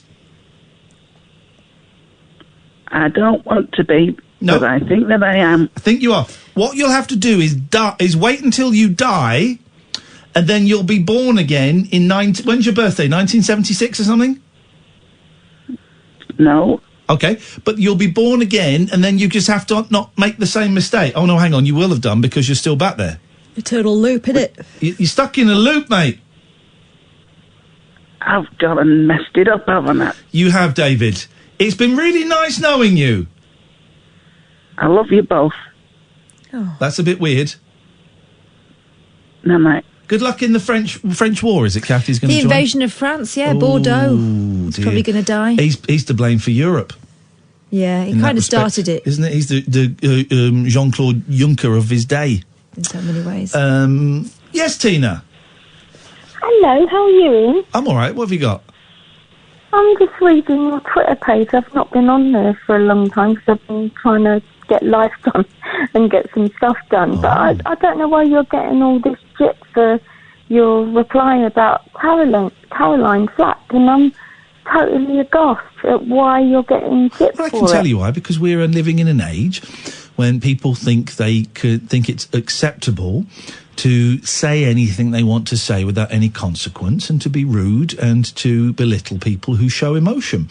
And it won't always be like that, because I'm going to bring my children up properly so they know it's okay to display emotion, and the pendulum will swing back the other way. But for a little while, we just have to keep our heads down, keep our heads held high, push our shoulders to the grindstone, keep turning that donkey wheel, and show people that it's okay to show emotion. Especially men, and I'm just reading through your tweets, and please forgive me, I say that with greatest respect. You're so open. Yes. And can I call you brave? And I don't think you think that. You're just letting what you're feeling inside. But a lot of men, they can't do that. And instead of letting it out like you're doing, which is really healthy, they just take the other option, which is really not the right way. And they're just checking out instead of talking. And talk really helps. Yeah, exactly. No, I totally agree. That's partly why I do it. I do it primarily because it helps me, and I'm very selfish in that respect. But I am also aware that me saying stuff online encourages other people to say stuff online, and I can tolerate a few idiots calling me a snowflake and a pussy, and I should pee off. And men do cry. Yes? Big men do cry, and men are men, women are women, but essentially we've got different bits, but we're all human and we're all fallible. Yes. We're all funny, we're all this, We're not we're all that. funny. We did speak to Rainbow George earlier on. I don't know if you heard that No, call. I'm funny, mate, I'm funny, you are. Okay. There's those And I Tasmanian devil was socks again. laughing at Nicola's lunchbox, that bit was quite good. Yeah. Yeah. You'd want to know about she spent a lot on that lunchbox. That's another story for another day. Well, now you're being... Now, what do you mean by that? She's here. She's saying it to me to tell you. She's there with She's you? a good friend. Okay. I'm not being nasty. Okay. We're just having a joke. She said it's out of warranty to tell you. Okay. Well, And you don't really need to know that. So go away, Nicola. You've had your chance. But yes, thank you, Nicola. Ian, You've had your chance. Now go you're really doing great stuff. And whoever's saying whatever, you know what it is. You're shining a light on them, and they're gaslighting you because they would love to feel as brave as you to say, I sat there and cried all day. Well, maybe But they would. can't. Maybe here's the thing. Maybe they would. Maybe they wouldn't. I don't care. Those people don't bother me. No, they don't bother me either, but I just want to let other guys know who might not be as brave. Be like Ian. I don't know if that's the most sensible advice, but I take what you mean, Tina. Thank you very much indeed. Let's go to Alistair. Good evening, Alistair. Evening, Ian. Evening, Kath. Hi, Alistair. You'd make a good like corporal in the army. Good evening, Ian. Good evening, Ian. Good evening, Catherine. Now, your mission tonight. He's got that kind of vibe about you. I was just been watching SAS. Oh, he's been watching the army. He's been watching the army. That's it. Yes, man. No, I'd hate it. But I think, first of all, I was very upset when you mentioned about David Roebuck, because I'm a big fan of Mazzy Star. Thank you. Myself. And good band. Thank you. I liked, Hope Sandoval, who sang with that Bristol band. Portishead. Attack. Oh. And Portishead on Massive Attack. And that hello? Then I googled Hope Sandoval and found that she was in this band Mazzy Star. So there you go. You see, it all links. Everything links up, man. Everything links, Daddy-O. I'm hip to the scene. But I was wanting to pick your memory tonight, Ian. I don't know whether you people are suggesting. I don't know if David Babcock can hear us in 1230 AD. But Krista says, can he channel a ghost mechanic from 1230 to help? Well, there wouldn't be so many ghosts then, because that's 800 years ago. So there would only be like maybe 100 dead people that died. There were a lot of deaths. Were there?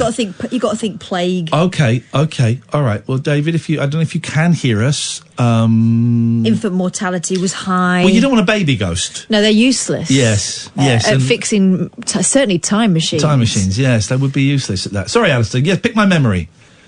Yeah, well, I was a little while back. I was checking on some other shows that you'd been on. Yes. Probably in the 90s, it's supposed to have been, or maybe early 2000s. Probably early 2000s. Yeah, go on. I won't remember any of these. They think it's all over. I did that twice. It was awful. It was awful. I was persuaded to do it by the producer Harry Thompson. I hated it. Gary Lineker was very rude to me. Rory McGrath stole all of the gags. Hated it. I got a feeling I got paid. I seem to have the figure £5,000 in my head each time. I didn't really want to... I did it the first time and it was awful. I didn't want to do it again. And Harry Thompson sort of said, "Gonna come and do it. I promise you it'll be much better. I promise you it'll be much better." And it wasn't. It was awful. I hated it. Next one. Yeah, because watching it, it seemed that like everybody was just absolutely trying to destroy everybody else. It was horrible. It was a horrible boys' club. I hate panel shows, and I will never do another one as long as I live. Also, what about that setup was appealing? Because it's just the sort of blokes you don't get on with. It was sport blokes. This was right at the start. I think this was after I'd just done the first series of the 11 o'clock show. We didn't know it was going to come back, and it was like suddenly I'm being asked to go. I've been on telly for 2 weeks, and I'm being asked to go on one of the biggest comedy quizzes on, I think it was BBC One even. And you can't say no to... The first time you can't say no to that. Second time I said no, and then Harry persuaded me to do it again. Harry Thompson was brilliant, by the way. You know, he's absolutely brilliant. It was awful. Hated it. Yeah. Anyway, I just wanted to say in closing that I think you and Katherine have always been kinder ever since I've been listening to you. Who is the kindest out of us? And me. Who's the kindest? Kindest out of me and Katherine. You're the humblest. Oh, I'm the most humblest, yes. But I think I'm the most kindest as well, actually. Okay. Would you agree, Alistair? Nearly. Yeah, I'm going to take that as a yes. Take that as a yes. But, yeah, because, I mean, at the end of the day, you allowed me back on. Yeah. When you could have said, jog on. So here's the thing: we can see it, and I can see the good man inside of Chris. But he won't let us talk to him. Chris sorts himself out. He can come back on, of course he can, but not until then. And the same reason we said to you to leave it until we got to a place where things were starting to get sorted is the same reason we're saying it to Chris. Coming on and venting, and then feeling slightly better, and then resuming the next day. It's not helping anyone, is it? And I can see Chris has been calling in now since he put the phone down, that last call. And Chris, you're not coming on, man. It's not helpful for anybody. It's not healthy for you. No. And we have to bear that in mind. It is unhealthy for you. And me. You're never going to be satisfied by these calls because these calls are not going to fix things. That's the thing. Alistair, thank you very much. You're a good man. Do you feel a bit woozy? Yeah. Me too. Do you feel woozy? It's just in here. Is there like... Someone set off a dirty bomb? Well, I mean, I've not been feeling very well, but I feel I've got a really bad headache, stiff neck, And I feel a bit nauseous and a bit, well... This is like the end of the On Cinema Oscar special from this year, which if you haven't watched it, my God, it's funny. We might get Greg Turkington on the show in July like him if we're much. here. He's coming over in July. I feel really sick. Your eyes. Yeah, I feel like that sort of hangover thing. What is going on? This is Talk Radio. Late night, Iain Lee on Talk Radio. Paul asks an excellent question. Have you been drinking another pint of Mars milk? No, I have not. I've not touched the Scheiße. Let's go to Katie. Good evening, Katie. Good evening, guys. How are you both? Well, I think we're being gassed. God, that's not good. No, it's awful. We both feel really woozy. We're both look at us. Look at our posture. We're both wonky. Slumped. Yeah, this is terrible. An early night for you both, or bit late for that? It's 12:30. How could we have an early night? An early night's 3 hours ago. You're that ill, you know. Don't work. It's not good. I haven't spoken to you both for ages. I last rang you last December about something quite important and serious. I don't know if you can remember. No, I don't remember what I did yesterday, so I'm not going to remember that, I'm afraid. Sorry. Things I want to talk about, so I'm sorry to get it all very serious, but I rang you up and told you about a story that had happened to me when I was a child. Well, I was 13, and I'd been sexually abused by my school teacher. Okay. And the school knew what had happened to me. Right. But I was suing the Education Authority. Oh, yeah. It was a long time ago, and I said I'd ring you back and let you know. Oh, go on. What's happened? What had happened. So, we're kind of a little bit further forward, which is quite exciting, in the sense that the Education Authority found out that we're going to sue them.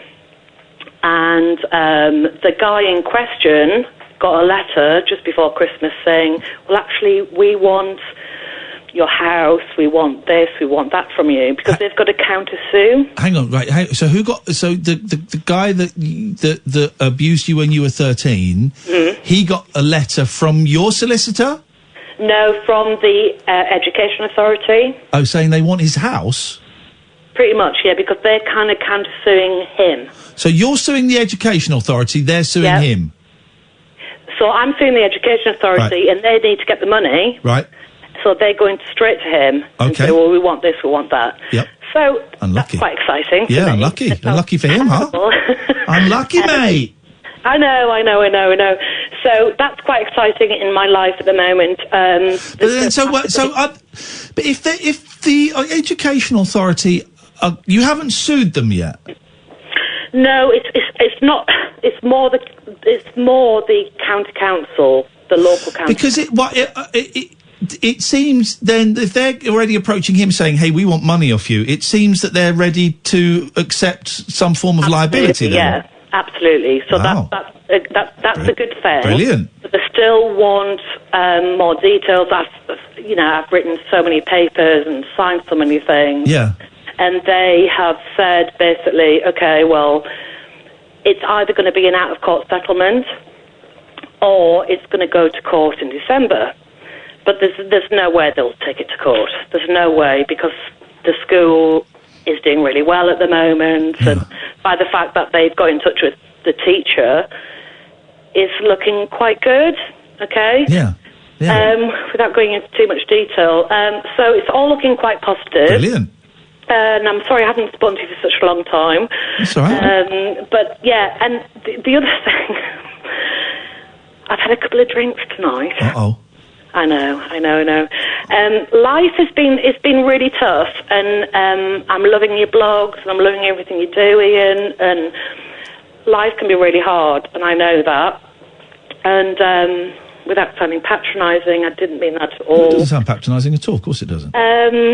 So in October, when I was speaking to my solicitors about what was going on, I started having these really bad stomach cramps and pain, and I just thought it was anxiety and what was going on, and you were pregnant. Hospital. You had twins. Was it twins? Was it twins? Triplets? No, sadly not. Oh. 45. I wish I could, but no, sadly not. But I went into hospital with lots of pain, and then I literally came out, and they said, well, we think you've got a brain tumour. I know. And I'm kind of, I'm being all philosophical about it and everything, but fortunately it wasn't a brain tumour, it was a pituitary gland tumour. Oh, okay. And the pituitary gland does so many weird things in your body. Is that your third eye? It kind. Is that the psychic? Is that the psychic gland that makes you magic? It's not. It's the one right further back. Okay. But in the same kind of place. Right. And it kind of deals with. It deals with so many weird things. Yep. If you're a woman, it deals with breast milk, and it deals with boobs, and it's so many weird things. So they told me I had this tumour. Yeah. And I was like, what? No. People like me don't get tumours. No. That's crazy. And so I had this scan done, MRI scan, and it's just under 3 centimetres. And I found I looked at the scan. They're like, okay, we can leave it there, or we can take it out, but it's affecting the optic nerve. So it's and there's a point, Ian, in life when you go, how much more? Yeah. What's next? Can you take? And then you actually, I started. I'm not religious at all, but I've started to look at why is it happening to me, and why. What is going on?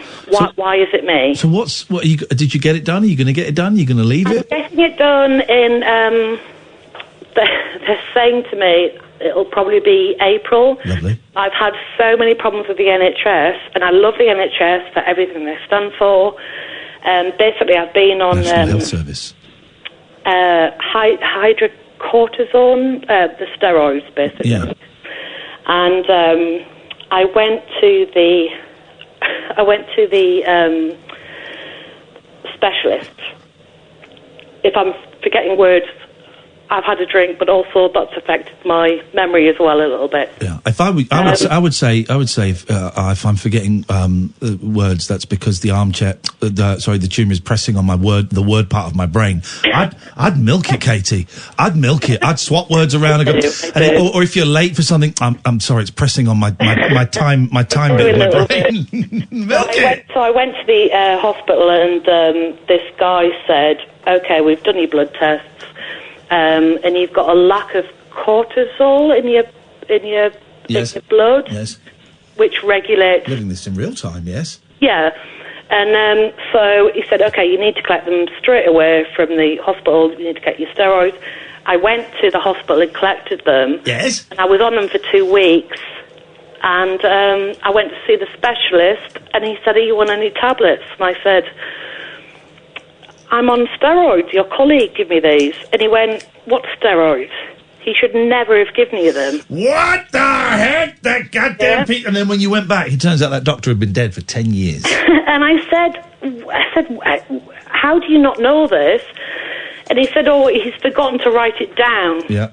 And I thought, well, this isn't good. This isn't good news. It's human beings, isn't it? Making mistakes. It is. They make mistakes. It's the NHS. They make more mistakes. But it's fine, And I still get to this point when I think, I can't complain about the NHS. I can't do it. You're allowed to complain, but they make mistakes. I get they make mistakes, but you're allowed to complain. There you go. So I got to this point on Friday. I stupidly left it too late. And I rang my doctors, and the receptionist said, "Oh, we can't give you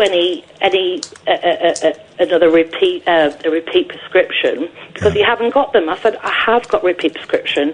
My endocrinologist wrote it to the doctor. My neurosurgeon wrote it to the doctor. No, you're not having it."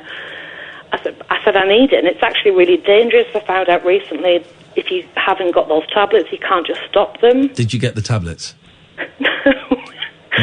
So the whole weekend I went without, and my poor partner, I was a mess. I was in bed. I was shaking, I bet, yeah. Poorly. I'm on this group called the Pituitary Society or group. They're like, "You've got to go to A&E." So I went on Monday and I said, look, this still hasn't happened. We're only on Monday yet? Jesus! Get to Wednesday! Sorry, I'm living this in real time! Sorry, I went into the doctors and I said, right, this is what's going to happen. I'm going to come in Yes. and I'm going to sit and wait. And if you haven't got anyone to talk to me, call the police, but I'm going to stay here all night. Yep, dirty protest works every single time. That's how Kath got this Really job. did, Ian. Yeah, it really does. did. All So right. I got it sorted. Essentially. Yes. Yeah, and you've got to moan and grumble, and but I'm being harsh on the NHS. Well, listen, they screwed up. And you were allowed to complain and stuff. Katie, thank you very much. And you're right, your poor partner. 034... No, but thank you for that, and I wish you all the best of luck. There's a lot going on. There's a lot going on in that life. 0344 499 1000. This, dear listener, is Talk Radio. Late night, Iain Lee on Talk Radio. See, here's the thing, Catherine. When I talked about it's your pineal gland... Pineal. Your pineal gland is your psychic gland that makes you Pituitary psychic. gland is about growth and stuff, isn't it? It's about stuff like that. But your pineal or pineal gland is known as your third eye. And it's... I think that's what's aching do you now. know? Do you know where it is? Yes, your bindi, where your bindi would go. Yeah. And it basically controls... No, it's there. Here's the thing, right? Because you pulled a face when I said it. You pulled a face if to... Ooh, and I went... And I was trying to pull a face, and I don't know if I managed... So you pulled a face that went... Ooh.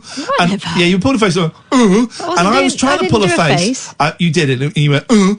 And I was trying to pull a face that was trying to say, it's actually real. I'll speak to you about it in a little bit. Yeah, that was it. And now I'll speak to you about it now. Now I'll educate you. Okay, thanks for the run-up. Thanks for the amble. Okay. It's a pleasure because I think you need to know these things, right? Oh, my God, right. So, Can you see my aura? Well, yeah, I can. So, the What's pineal... it telling you? It's telling me that you're a dick. Is it telling you that I want to hear this? Okay. Yes, it is. It's telling you that you... Yes. So, your pineal gland, okay, is what is known as your third eye, and this controls the psychic interaction that we experience with the cosmos around us. The physical body exists on one plane while EasyJet. while the spiritual body exists in a completely different time and space to humankind. What? When we are praying or meditating, No. we are conversing with the hive mind, The what now? the greater power. Some call it God, some Krishna, some Jesus Christ, some call it Allah. Some call it RuPaul. I choose to call it the universal consciousness. What have you done in here? The lights have gone off funny. Have the lights gone funny? By asking for access to the universal consciousness, one is able to tap into centuries of wisdom that have happened and have yet to have happened. Are you doing a voice? It is easy. No, don't do a voice. I'm not doing a voice! Okay. I'm not doing a voice, for crying out loud. It's your... Oh. Now, did the lights just change then? It is very easy. I'm not doing a voice! You sound like one of them podcasts. It is very easy to communicate on a verbal level. Oh. But if you close your eyes and allow yourself to be entered... I'm not allowing you to touch my third eye, and I will not be touching yours. Would you touch my fourth?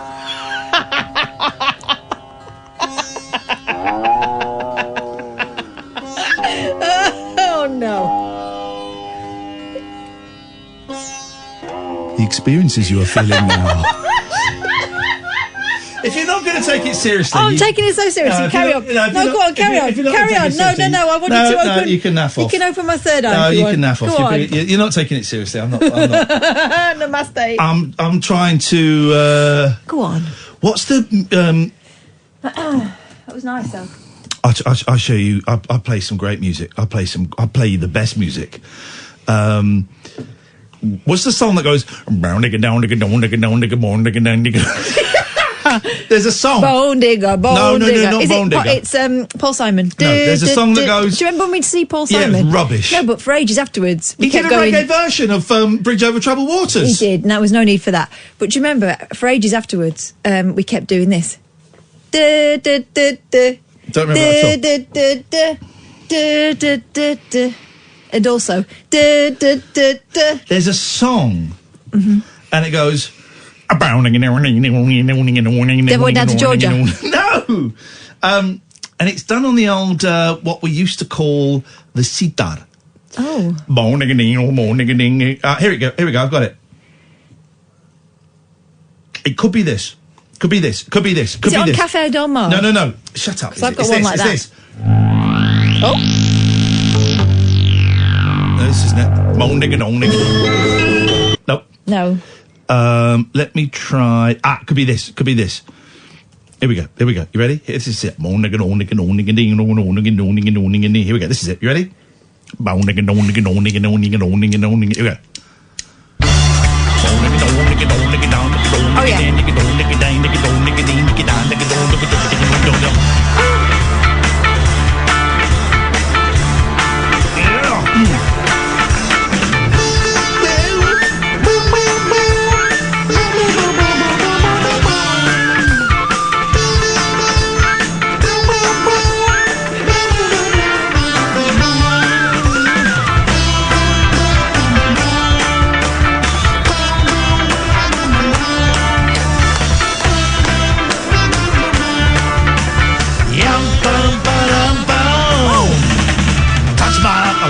Right, the sitar is one of the easiest instruments in the world. to No, play. it's not. It's very stringy. No, it's not. Sorry, you think it's very stringy. It's got a lot of strings, isn't it? No. No. How many has it got? One. No. One. No. One. No. Yeah. Right, I'm going to Google image one. One. So they're just doing one.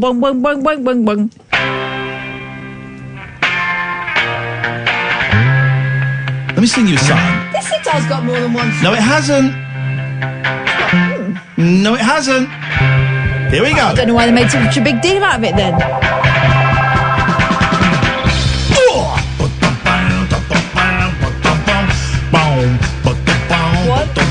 The sitar, it has got many, many knobs.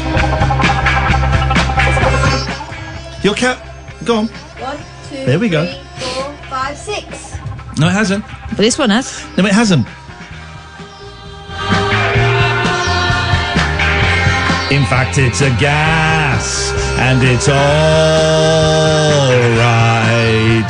It's flipping cats out on her ass. It's got more than one string. It's got one string you play, the other strings are underneath, you don't play them. Oh. So doing the a-bound, digga-down, that sets the other strings are vibrating. Oh. So they play on their Okay, own. well, don't deny the other strings. They're important. But Just because there's one main string. What I say is, it's easy to play. Oh, God. Yes. In fact, it's a gas, and it's all right. Oh. There we go. Don't do drugs, guys, because you'll think that is good music. Oh, blimey, ads. Talk Radio. Late night, Iain Lee on Talk Radio. Chris, I can see you phoning in. You won't be coming on, so just you've been phoning in since you spoke to us over an hour ago. So please put the phone down. I can see your call. We will not be taking it. Thanking you very much indeed. Zippity doodly doodles. World oldest man is dead. Where's the world's next oldest man? Exactly. Always find the dude that's second. World's oldest man dies aged 112. Don't believe it. Just days after he told Guinness Book of Records ceremony the secret to long life was to have a smile on your face and be happy. Well, this guy belittles mental illness and the anxiety that many of us face on a regular basis. So this guy can kiss it. I hope they delete him from the Guinness Book of Records immediately. Chitetsu Watanabe died 13 days after being named the world's oldest man. Unlucky. The previous oldest man... 13 days, you say? Yep. Oh. The previous oldest man alive was also Japanese, but died last month, aged 113. Hey, so they're going to cancel the... Japan has got the Olympics this year. Have they? Yeah. Yeah. They're going to cancel it. Why? Corona? No. Yep. Yep. This isn't a joke. Now, it hasn't made the news yet, but this is my prediction. Oh, right, you're having a guess. No, I'm not having... Oh! No, I'm not having a guess, actually. So... Oh. I'm having an estimate. What's the difference between a guess and an estimate? Words. A guess is where you just guess. An estimate is where you've got some information... You guess, but you don't say guess, you say estimate. If you say guesstimate, I'm going to punch you so hard in the throat. Why did you say guesstimate? Because you're going to say it, and I'm going to punch you in the throat. You punch me in the throat, and I'll twist your tiny nipples. Okay, my nipples are very small, that's true. No, an estimate is when you've got some information and you use that to help shape your answer. A guess is like, oh, I don't know, 6. But an estimate is where you've got some... You go, first. Okay. Would you like to bet £10? No, this is too serious a thing to be betting on. This is people's lives. Would you like to bet £10 that the Summer Olympics in Japan this year will be cancelled? Would you like to bet that? Can I just check they've not already been cancelled on Google? Please do. Please do. Okay. Please do.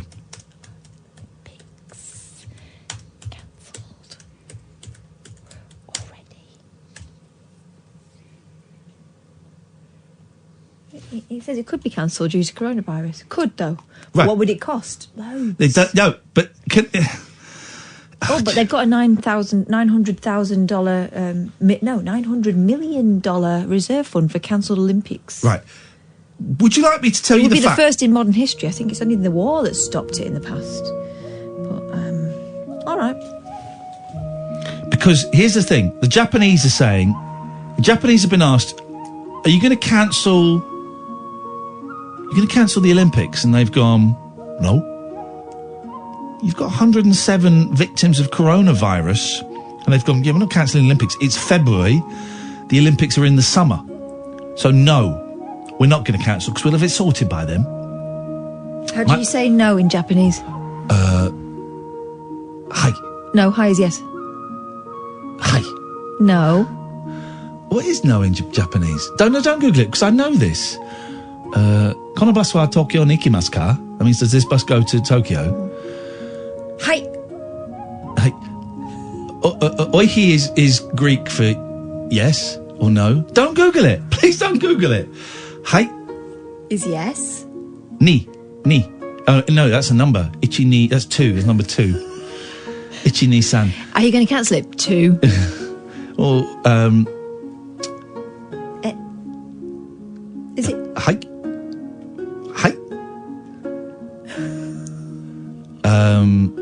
Dozo. Dozo is there you go. Yeah, so... you can give someone a chair, you got dozo. Hi. Keki harimasu ka? Yep. No. Hi. Don't Google it. I really want to. No, I really want to, but we can work this out. No. Can you remember it? You don't need to work it out. Do you remember? Do you know? Sumimasen.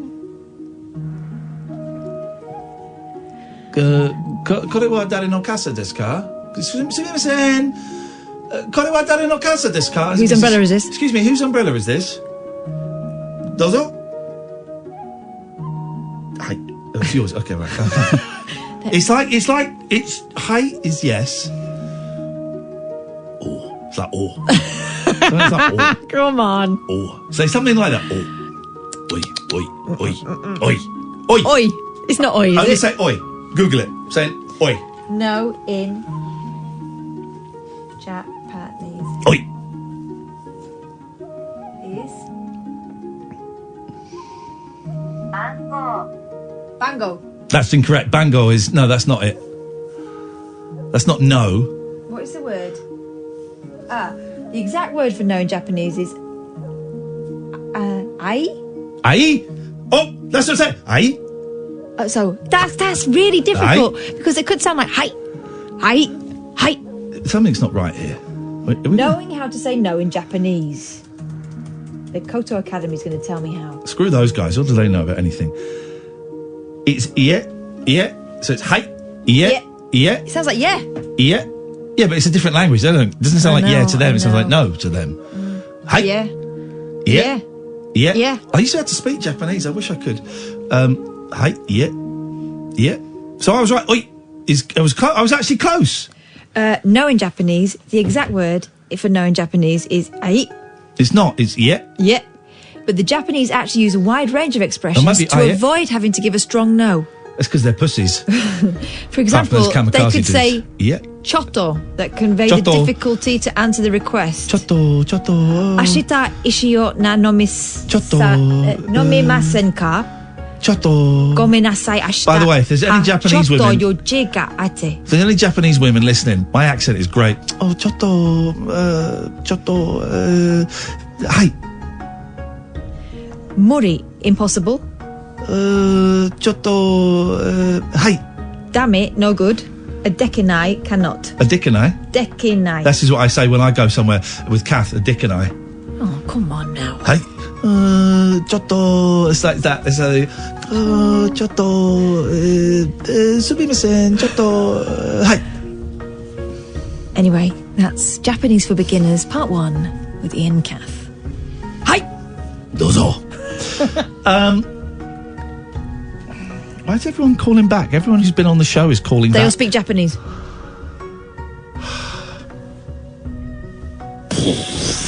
You don't have to talk to them, Alex. Poor Alex. He's only here for a few days. He wants to make a good impression. You don't have to talk to them. You don't want to. You can talk to them if you want, but you don't have to. Roger says... You don't have to. A sitar can have 18... You owe them nothing. 19... Roger's blind. 20 or 21 strings. Roger's blind. He touches an elephant and he thinks it's a snake. 6 or 7 of these are played strings which run over curved, raised frets, and the remainder are sympathetic strings. I'll be sympathetic to him when he's in hospital because I've smashed him in the face with a sitar. Or as I call it, a shitar. Wow. I don't know really what that means. I think it just means raw aggression. Anyway, how's that being kinder thing going? Yeah, it's good, but not to idiots. Everyone's excited, right? Because Friends are getting back together. Right, but here's the thing. You've not read the story properly. It's a special, right? They're not doing an episode of Friends. They're doing an unscripted reunion. Now, what that means is, and I know this because throughout the 90s, I would watch the Brady Bunch reunion. The Happy Days. There's like 5 Happy Days reunions, right? And what it is it's the cast sat on sofas and they go, well, Rachel, what's your favourite bit from Aniston? Jennifer Aniston, yeah. What's your favourite bit from Friends? In my character. And then my hair. She will go, I'll play both. It's probably easier if I play both the interview. So it'll be someone like, not Sean Lennon, Ryan Seacrest or someone. So, Aniston, what's your favourite part from Friends? And she'll go, it's the part when you did this. And they go, okay, well, let's have a look. And they'll come back and go, do you remember the hair and the pants and the dress and the donuts? And remember? And I go, it's funny you should say that because Gunter's here. We got Gunter. He's here. Gunter. Hello, I'm Gunter. I'm English. Yes. Is he? Yeah, he's English. Oh, don't you know anything about Friends? No. I never even watched it. I know that Gunter's English. Have you watched one several times? Sorry? Haven't you watched one episode several times? I've watched one episode twice. Right. I don't really like Friends. Brad Pitt was in it once. He's my gay man. My go-to gay man. Go-to gay man. Okay, so was Tom Selleck. Yeah. Magnum. Mm-hmm. I think Paul Rudd might have been in it. Okay. I think he was Phoebe's boyfriend. Okay, and what was the bit that they all regret? There's one bit they all regret. Oh, the fat ugly guy, when they poked him with a stick. No, it was when the girl went fat. Oh. Courtney Cox went fat. Yeah, because the joke, one of the quote-unquote jokes that's running through it was that she used to be fat. Terrible, and they couldn't find one person of colour or diverse sexuality. Disgusting programme. It is a shameful programme. They should all be held up, actually, for war crimes. Wasn't Ross's girlfriend Japanese? Okay, but that's not technically a colour. I'm talking black or like Indian Asian. Oh. Not one of them. They were all cis, het, white, and I think it's a terrible programme. And I think it should be banned. Chandler and Joey, though, they were definitely at it, weren't they? No, they were not. Were they? The one where Chandler brings Joey off? No. They were not at it. Well. No, well, they weren't. But this is the thing. It's a terrible programme. It's homophobic. It's racist. Different times, mate. It's transphobic. It's fattist. It's ageist. It's horrendous. It's pure Trump's America. So the time is right to bring it back. Exactly, my friends. Exactly. Which one were you? Ross, right? Oh, here's the thing. Is it true? I read that Ross got, like, from about halfway through season 3, got all the bad lines because he went on strike or something to David get Schwimmer? better pay for everyone, and so he went on strike for something. So all the writers decided to just not give him any of the funny lines. I tell you what put me off, friends, and this is absolutely true. Right, I saw it and I went, switched off, went, never watching this crap. Was the opening titles, and they're all dicking around by that fountain. Yeah. Because that fountain was also in the Monkeys. It's on the Columbia lot.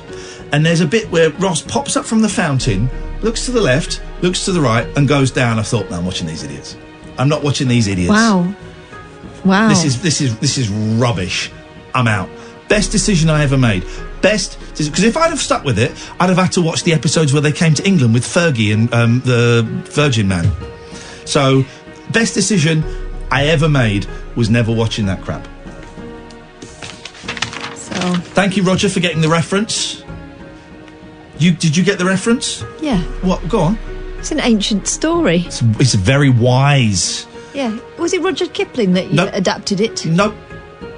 Well, he may have adapted it. I don't care. You jumped in All before right. I finished the I'll sentence. double down. No, he didn't. I'll double down. You can Google if you want. It wasn't in the Just So story. By the way, we've got £10 on Japan cancelling the Olympics. Oh, I meant to talk about the coronavirus tonight. I'm actually starting to get a little bit worried about it. Yeah. It wasn't in the Just So stories because they're about John Godfrey Sachs. Oh, boily. Oh, God, it must be awful being wrong all the time. But not only being wrong all the time, working with a guy who's right all the time. God, and if he isn't, he'll say he is. I'm never wrong. You are so gonna... By the way, you know I'm not doing Fridays from in a couple of weeks' time on. You have to pay me for that. We haven't even talked about that. You have to pay me for that because it was me that said to them they should give you Fridays. So you come in at a very tense time, Daryl. You may want to keep your butt out. Not keep your butt. Keep your butt. But then butt out of this. Have a seat. Now, so you owe me. You have to pay me for to do Fridays on your own. You wind your neck in. I'll wind my neck in when you give me the £50 a week. 50? Yep. Not worth me doing it. Daryl Morris. Very brave thing to do, by the way, is take a day off. I admire that greatly. Sorry, what? I'm just saying, he's a very brave thing that you've done. No. It sounds like he's threatening me. Yeah. In a good way. You be careful on that day off. It might be the worst. It might be the worst decision ever. I'm going to talk about that actually after what you've inspired. Oh.